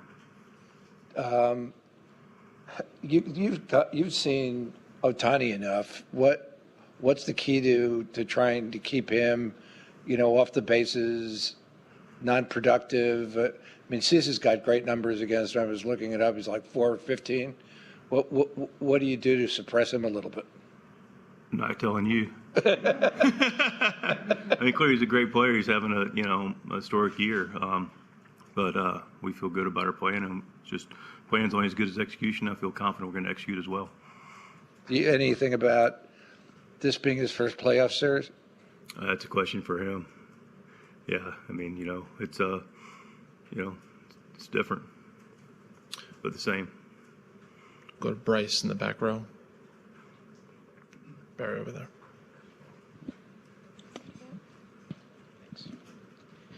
Hey, Mike, your team was the best at making contact in baseball. What was Victor's influence on that, and what has his impact with this team offensively as a whole been, and what makes him unique in that role? Victor Rodriguez is, first of all, just an outstanding hitting coach with a lot of experience, worked with a lot of players, been in this environment, been with clubs that have won World Series, so he knows what this looks like as well. So that's another asset for us. But, I've always been in lockstep with Victor and his idea about what, a holistic offense looks like, and an offense that can beat you in a lot of different ways. We both have shared the expression and, put it together like we just need one more than the other team. We like 10 more, but we just need one. And how do we get to that one more? And it's through a lot of different ways. So his ability to partner with our club has been outstanding. His philosophy is, I think, the way the game is supposed to be played. It's situational based. It depends on, being able to handle the bat, hit with 2 strikes, use the whole field, move runners. And yeah, we can still do damage, which we clearly have as well. So he's got a great way of teaching it. He's got a really good way of helping create the identity. But Victor nor myself would begin to tell you that, we can have all the identity in the world and philosophies in the world and sayings in the world, but they're only as good as the players that are able to buy in and execute. And that's where it is. That's where it's been impressive. We have players that, we set a team record, first time in team history that we won a, batting title for a team. Obviously Louis did it individually. But we got a group of guys that bought into whatever it takes. I say this a lot, but now we're in a bigger stage, so people might not have heard it as much. Early in spring training when Toddy said, we just need to do what the game calls for. Like most things that are brilliant and a lot of wisdom in it, they're simple, not easy to execute all the time. But if you work on them, you have the right mindset, you see the game, you play the game to win. You got a group of guys with the talent to do it and the desire to do it. That's why we're sitting here, one of the reasons at least. Alden? Just a quick follow-up on that. What was the process like of getting buy-in to that philosophy? It started, like I said, we hired Victor and got on the same page with him. I was already on that page. I've known Victor a long time.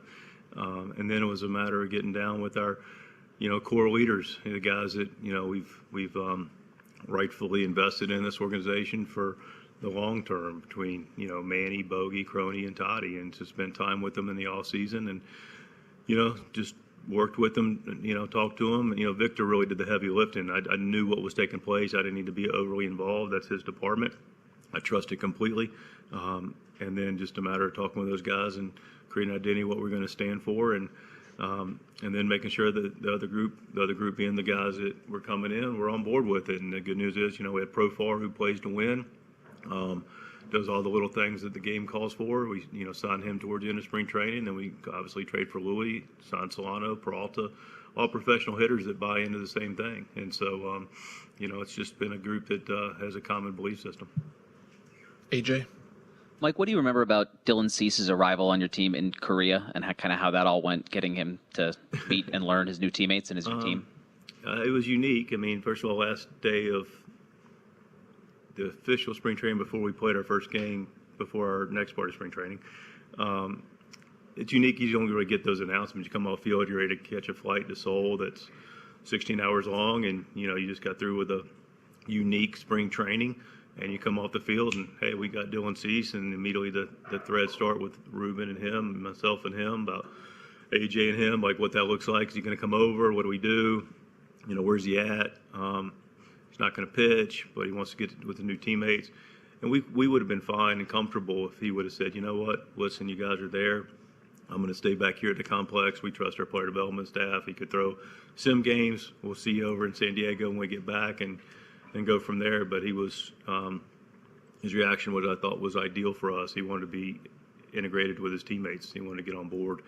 So he hopped on a flight, got over, and was excited to go participate, and even threw in one of the exhibition games for a couple innings. So it said a lot to him about his dedication to wanting to be part of the team.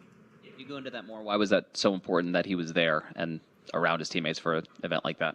Well, when it's just really, when your actions speak louder than your words, right? People say, I want to be part of the team, I want to be part of the team. Well, okay, do you want to fly 16 hours and acclimate, or you don't want to wait 6 days and allow yourself to just stay where you're at and get your work in, and that would have been fine. But him having the strong desire, wasn't even a second thought for him to take us up on the opportunity, or the option rather, to stay back. He's like, no, give me a flight, and Lacita got him a flight and showed up, and he's fit in since day one. Standing up on the left side, Mike. Yeah, without delving into strategy, how much does having Mookie and Freddie behind Shohei change a dynamic, or does it change a dynamic of how you might want to approach him? It's real. I mean, you think about it, it's, how to navigate that in a couple of different ways, just broad strokes without getting into anything that's really, strategic overly. But, you look up and, yeah, you want to take Shohei out of the equation, but you're always, just like when you bunt somebody, who are you bunting them over for? Who are they going to be able to get them in? You usually put somebody on because you like the matchups better behind them, and you got two MVP caliber guys right behind them. Mookie's a pretty neutral guy, hits righties, hits lefties. So there's not a real handiness advantage there.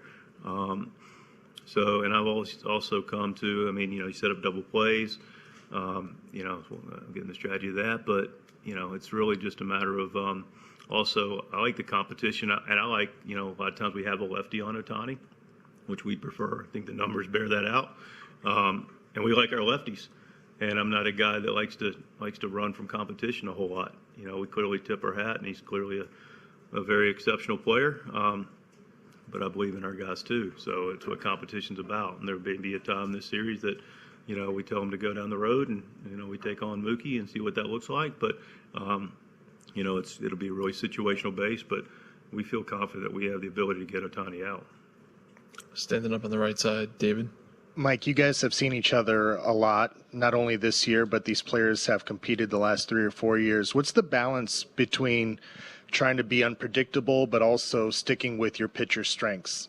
Yeah, that's a good question. I know there's always the one thing that's great about this game is the adjustment, counter adjustment. It's just it can be a constant flux, and also within that, making sure you stay to your strengths too. We call ourselves, talk about being elite adjusters. See the game. What is the game calling for? I think that's going to be really important. What is happening in this moment with these individual at bats, with these individual pitchers? What do they have that day? What are they featuring? And then, us have the ability to recognize it and use our strengths. You're welcome. Any last ones from Mike? All right, Mike, thanks for coming in. Right. See you tomorrow. Have a good day. Mike Schilt, Padres manager. There's his live press conference from Dodger Stadium here on Annie and Elsten. Annie Halbern, Craig Elsten, Braden Soprenet in our Odyssey studios until 2 o'clock. Gwen and Chris will check in with a full show from there. And I believe, Annie, we got Dylan Cease next in just a couple of minutes. Probably coming up to the podium and getting situated in the next at least 5 minutes or so, or maybe sooner. They started a little early. Yeah, so let's take a break right now. That's what we're going to do. We're going to continue to bring you press conference coverage with Dylan Cease and Jurickson Profar still to speak this hour here on The Fan. So we'll take a time out to follow their schedule, and we'll come back and you'll hear from tomorrow's Game 1 starter next. Andy and Elsten on San Diego's #1 sports station, 97.3 The Fan.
This hour on 97.3 The Fan is brought to you by Valvoline Instant Drive-Thru Oil Change, your trusted instant drive-thru oil change. Stop by any of the 30 San Diego Valvoline Instant Oil Change centers.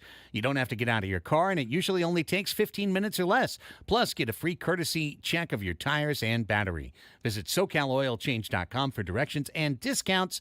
SoCalOilChange.com. Annie and Elsten with you. We are in press conference monitoring mode right now from Dodger Stadium. We brought you live Mike Schilt at the top of the hour. Dylan Cease is next scheduled to the podium, should be there essentially any minute. And as soon as he gets there, we will deliver it. In fact, there he is, and here we go. No, I didn't. RotoWare made him. Yeah. All right, we'll get started with Dylan Cease. First question for Dylan.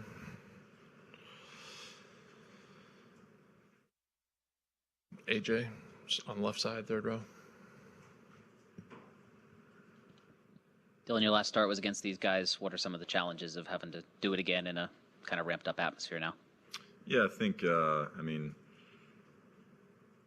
me, I'm not really looking at it any differently than last time. I'm kind of just, learning from that experience.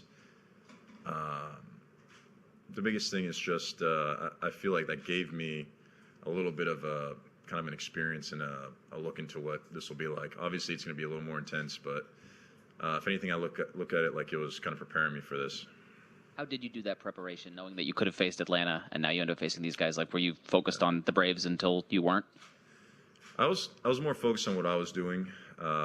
Kind of work on my mechanics, making sure I liked how the ball was coming out of my hand. And since I just faced them, I have a lot of their lineup kind of fresh on my mind and on, how an attack plan. So it was more of just focusing on putting myself in a position where I feel like I was going to execute as consistent as possible, which for me was kind of working on mechanics. Barry. Hey, Dylan. So you've had pretty good success against Ohtani. I was noting 4 for 15, couple of home runs, 4 RBIs. What do you do to basically suppress what he does? And was a lot of this here, or did you face him a little bit in Chicago with the Angels too last year?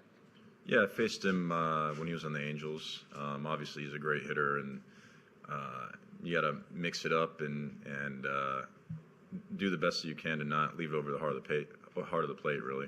Does he have a hole?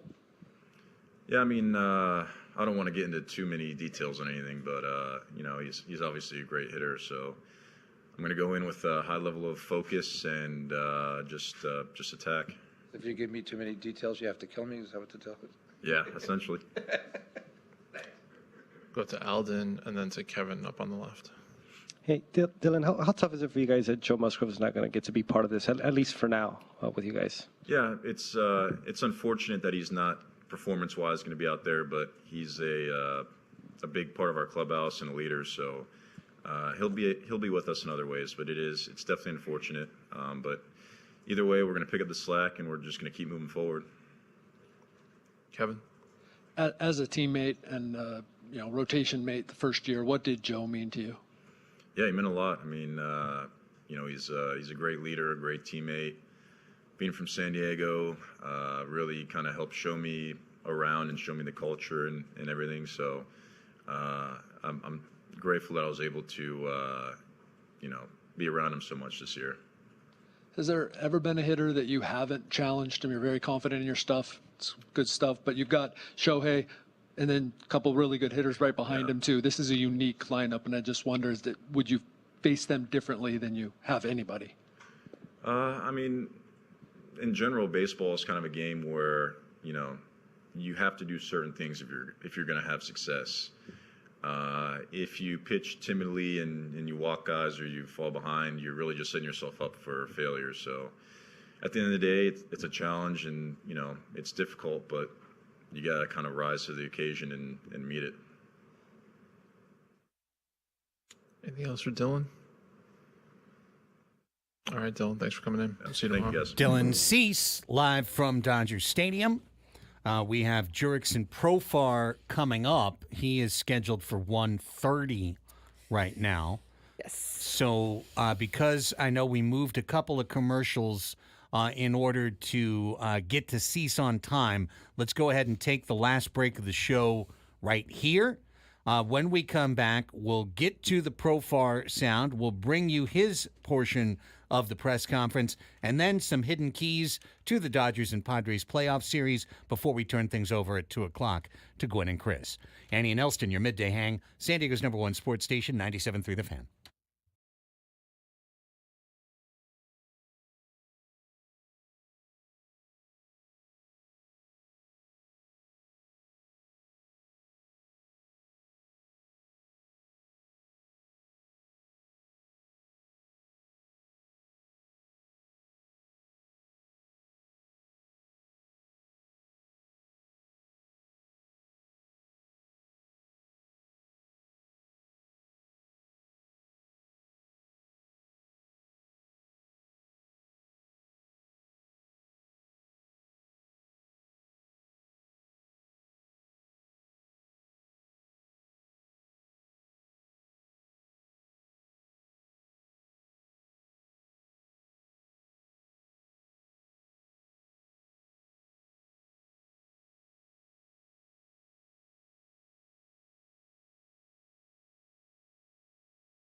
Welcome back, everybody.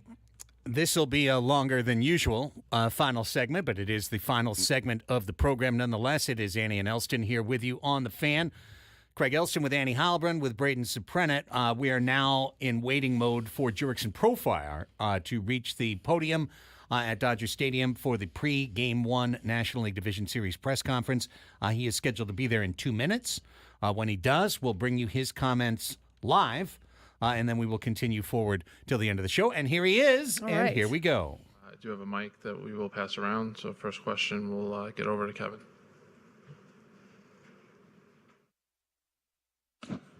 Hey, Jurickson, you've been here for all 3 of these division series matchups, and each time's kind of like the circumstances have been different. Your pitching problems in 2020, and then they beat you guys so much in 22, but then you beat them. Like, how does this team, this Padres team, compare to those previous 2 teams? I think this time we a little more prepared, and a lot of players on our team has been through this division series numerous of time already, and I think we are more than prepared this time.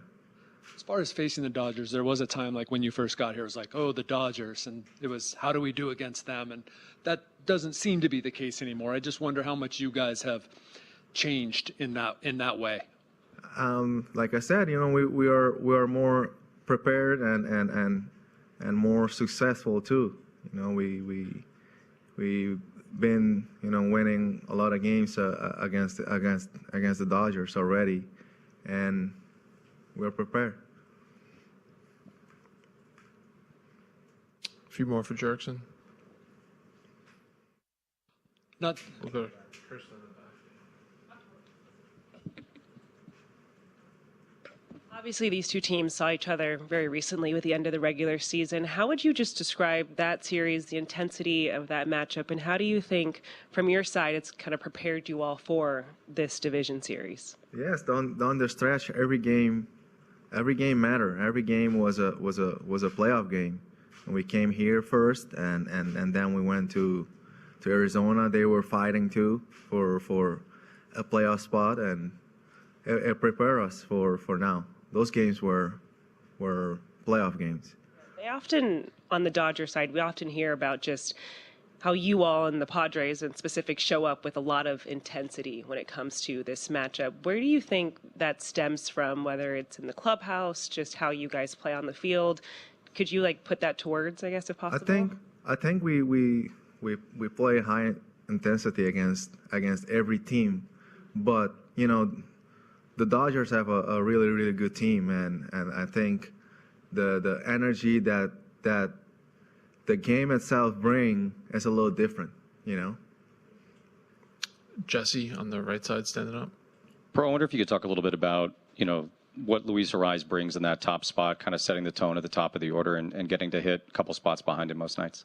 A lot of things. He's like, if he goes, we go, and he always put great at bats together, and he's a hit machine. Yes. Anything else for Jurickson? Hazel on the left side, third row.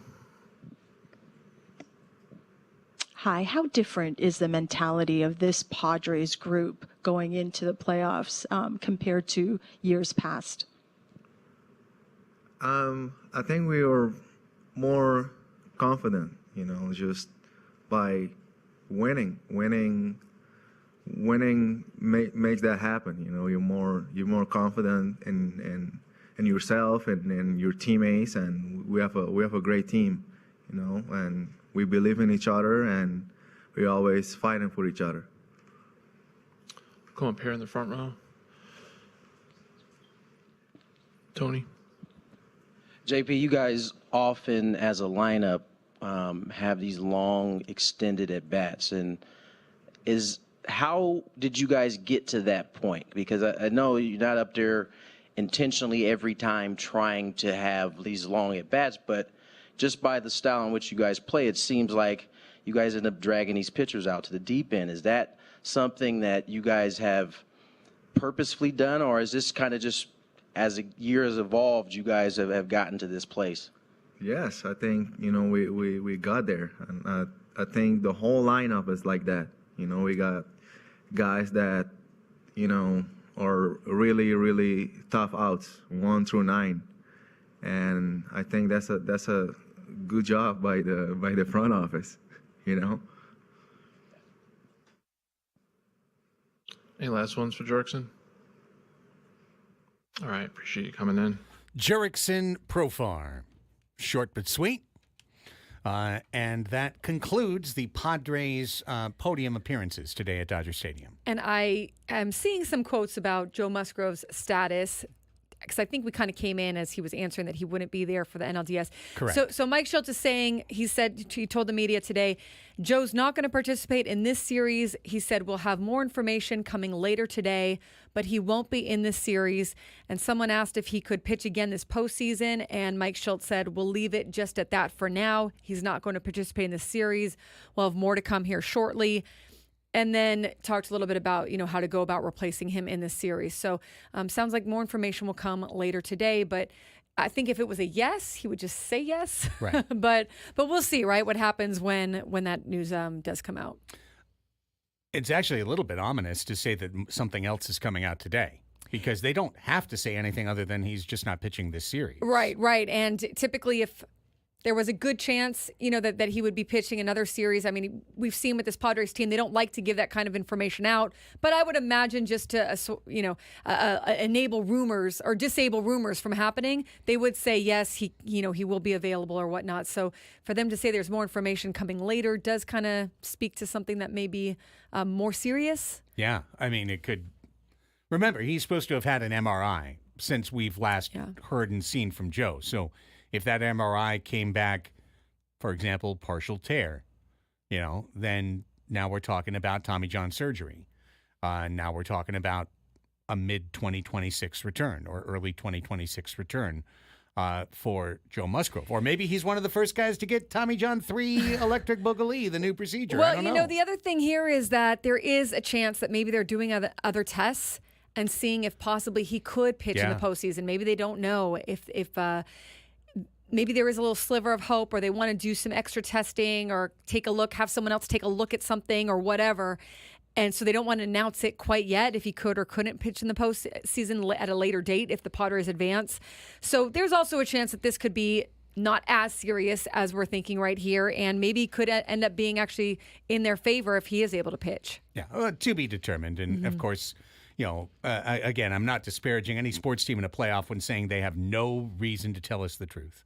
They don't. They absolutely don't. What would be the benefit to them to say, well, Joe has this and this might happen, but instead something else could happen? Like right now, they're on a warship as far as I'm concerned. So, it's intelligence at this point as to what they let out. However, the fact that they say something else is coming out, if it was good, they'd tell you right away. So that's got me a little bit worried.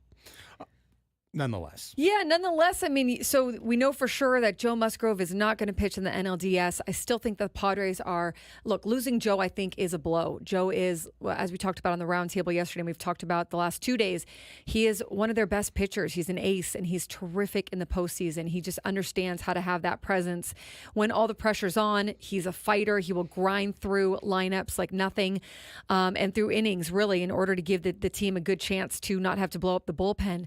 But at the same time, I still think that they're in a decent spot to get through a 5-game series, and honestly, a better spot than the Dodgers are in right now, to get through a 5-game series, especially with the off days in between game 2 and 3 and game 4 and 5. Jeff Sanders from the UT just tweeted that A.J. Preller will provide a medical update on Joe Musgrove at 2:15 p.m. Oh, well, that is probably a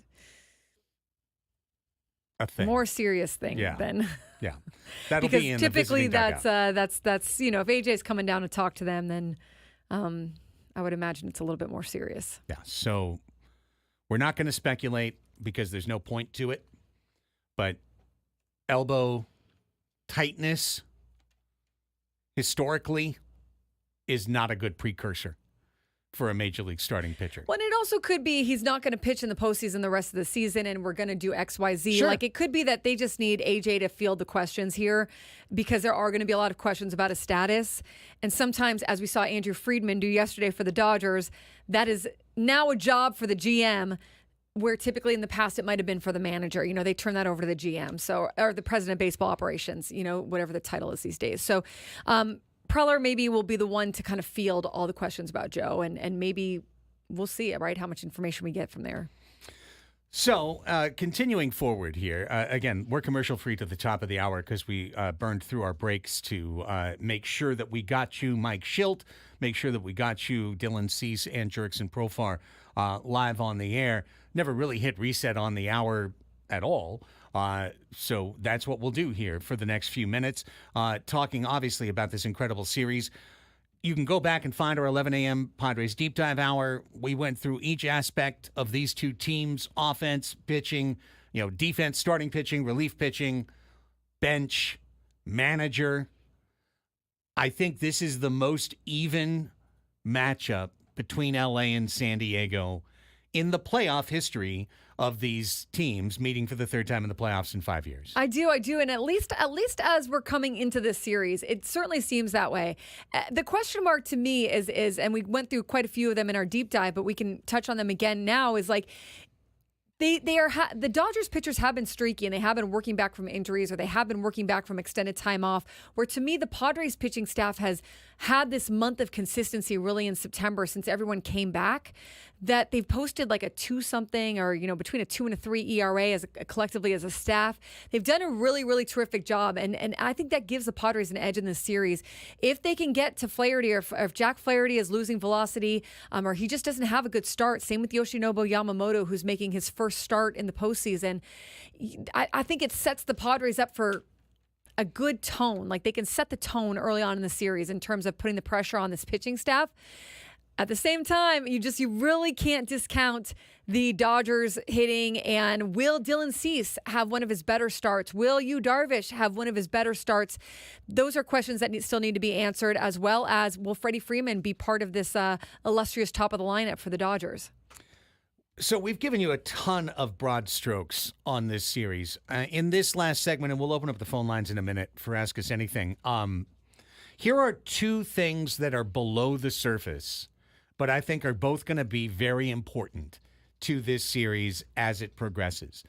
The first is, how many times do the hitters on one team see the relievers on the other team?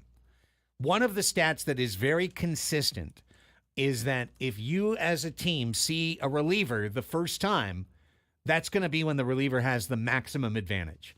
When you see a reliever a second time, the advantage starts to shift to the hitter. When you see a reliever a third time in succession in a series, the advantage is now over to the hitter's side of the batter-hitter confrontation. And both San Diego and LA have great bullpens. Both San Diego and LA have managers who are willing to go to that bullpen and use it heavily and use it in back-to-back days. One team has more potential for starting innings being done by their rotation, and that team is San Diego. So can the Padres get an extra inning out of their starter Cease versus LA's starter Yamamoto, their starter Darvish versus LA's starter Flaherty, King, right, against Buehler? Yeah. Can they get an inning or two per game that they've got the starter in there instead of the reliever? Because then, Annie, that's one of those residual things that by game 3, by game 4 of the series, the Dodgers bullpen could be taxed and exposed. Yeah, absolutely. And this is where also the gamesmanship of it comes in. And for the Padres, I give that edge exactly over to the Padres because likely, Dylan Cease has pitched into the 5th, 6th, obviously pitched a no-hitter, but even in big pressure situations, pitched deeper into the game. So has Yu Darvish, a little bit less since coming off of that restricted list, and as they've obviously been working him back up, but he knows how to pitch into games. And so if they can do, maybe not, you don't need necessarily what Michael King did against the Braves with 7 scoreless innings, but if you can get into the 6th, and maybe if you can get at least through the 6th, right? You're giving that bullpen a chance to not use all the high leverage guys night after night, or the guys that you really want to go to, that you really, really trust in those situations. Because you're right. I mean, the more looks you get at them, the more you try to figure them out, the better the odds are for the hitter. And the Dodgers are working with a starting rotation that, even with Jack Flaherty and Yoshinobu Yamamoto being their best options, Jack Flaherty hasn't gone 5 innings in his last 3 starts. Yoshinobu Yamamoto is not stretched out because he's been on the injured list and then dealing with an illness. They're probably maybe going 5.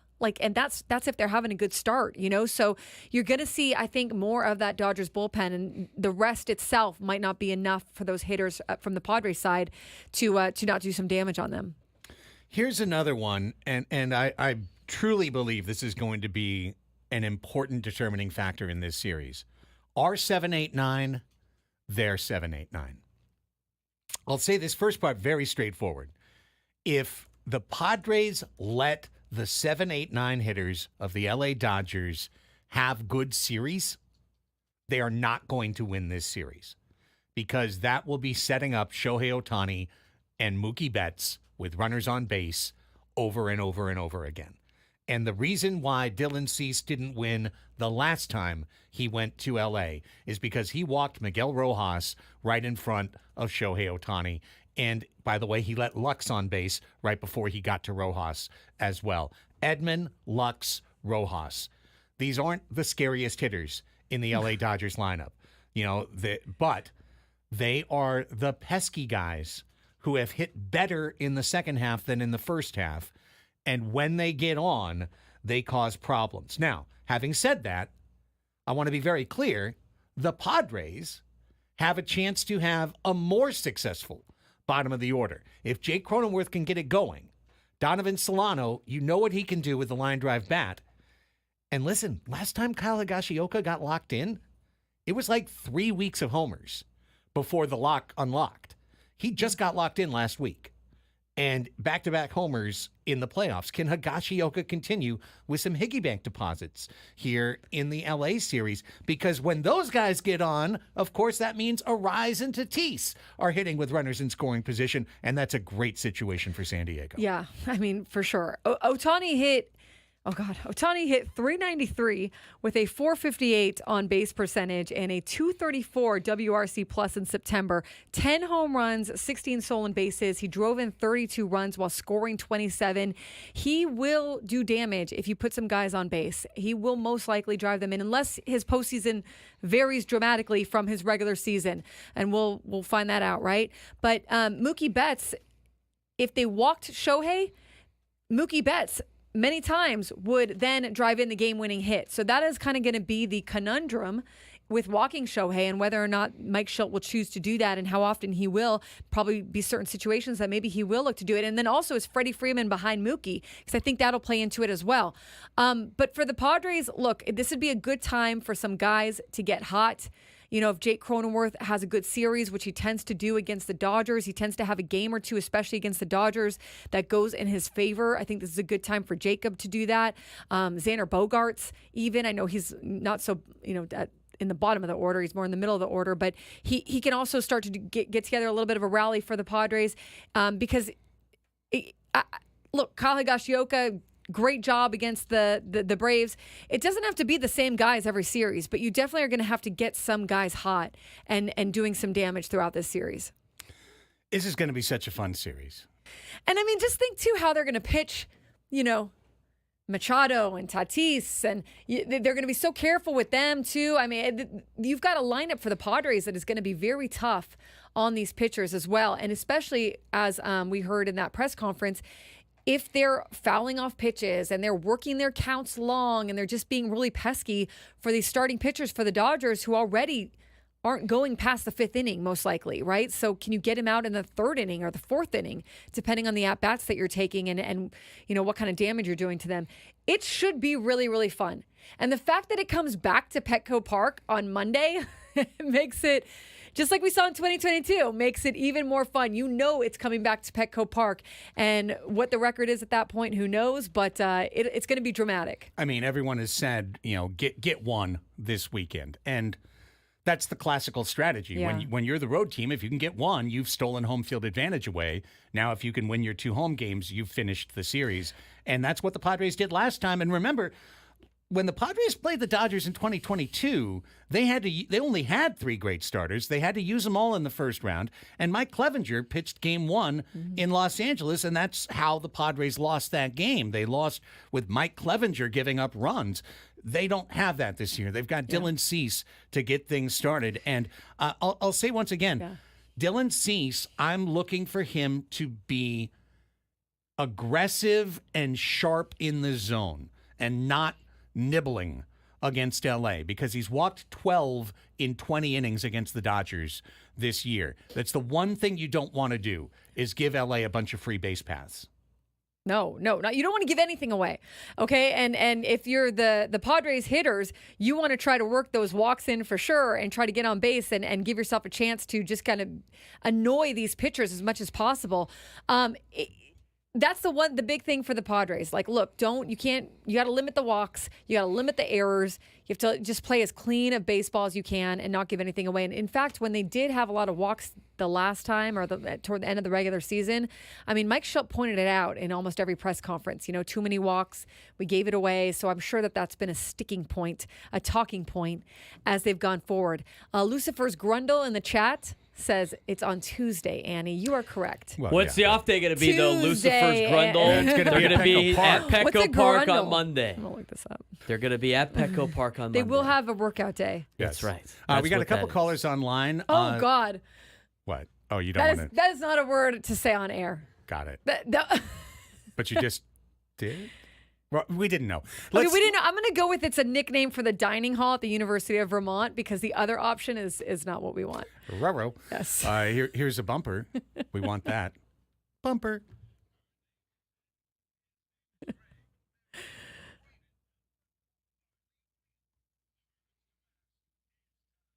Oh.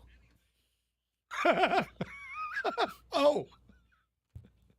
Oh, no. The second definition for the word. My Ask Us Anything is for Craig to describe what that word to a is. nickname at the dining hall at the University of Vermont. That's what we're going Live with, on the okay? radio. Yeah. Here's how I would do it, Braden. If you listen to Take on Woods, when Woodsy gets something wrong, he always goes to one word. And this is another word for that word.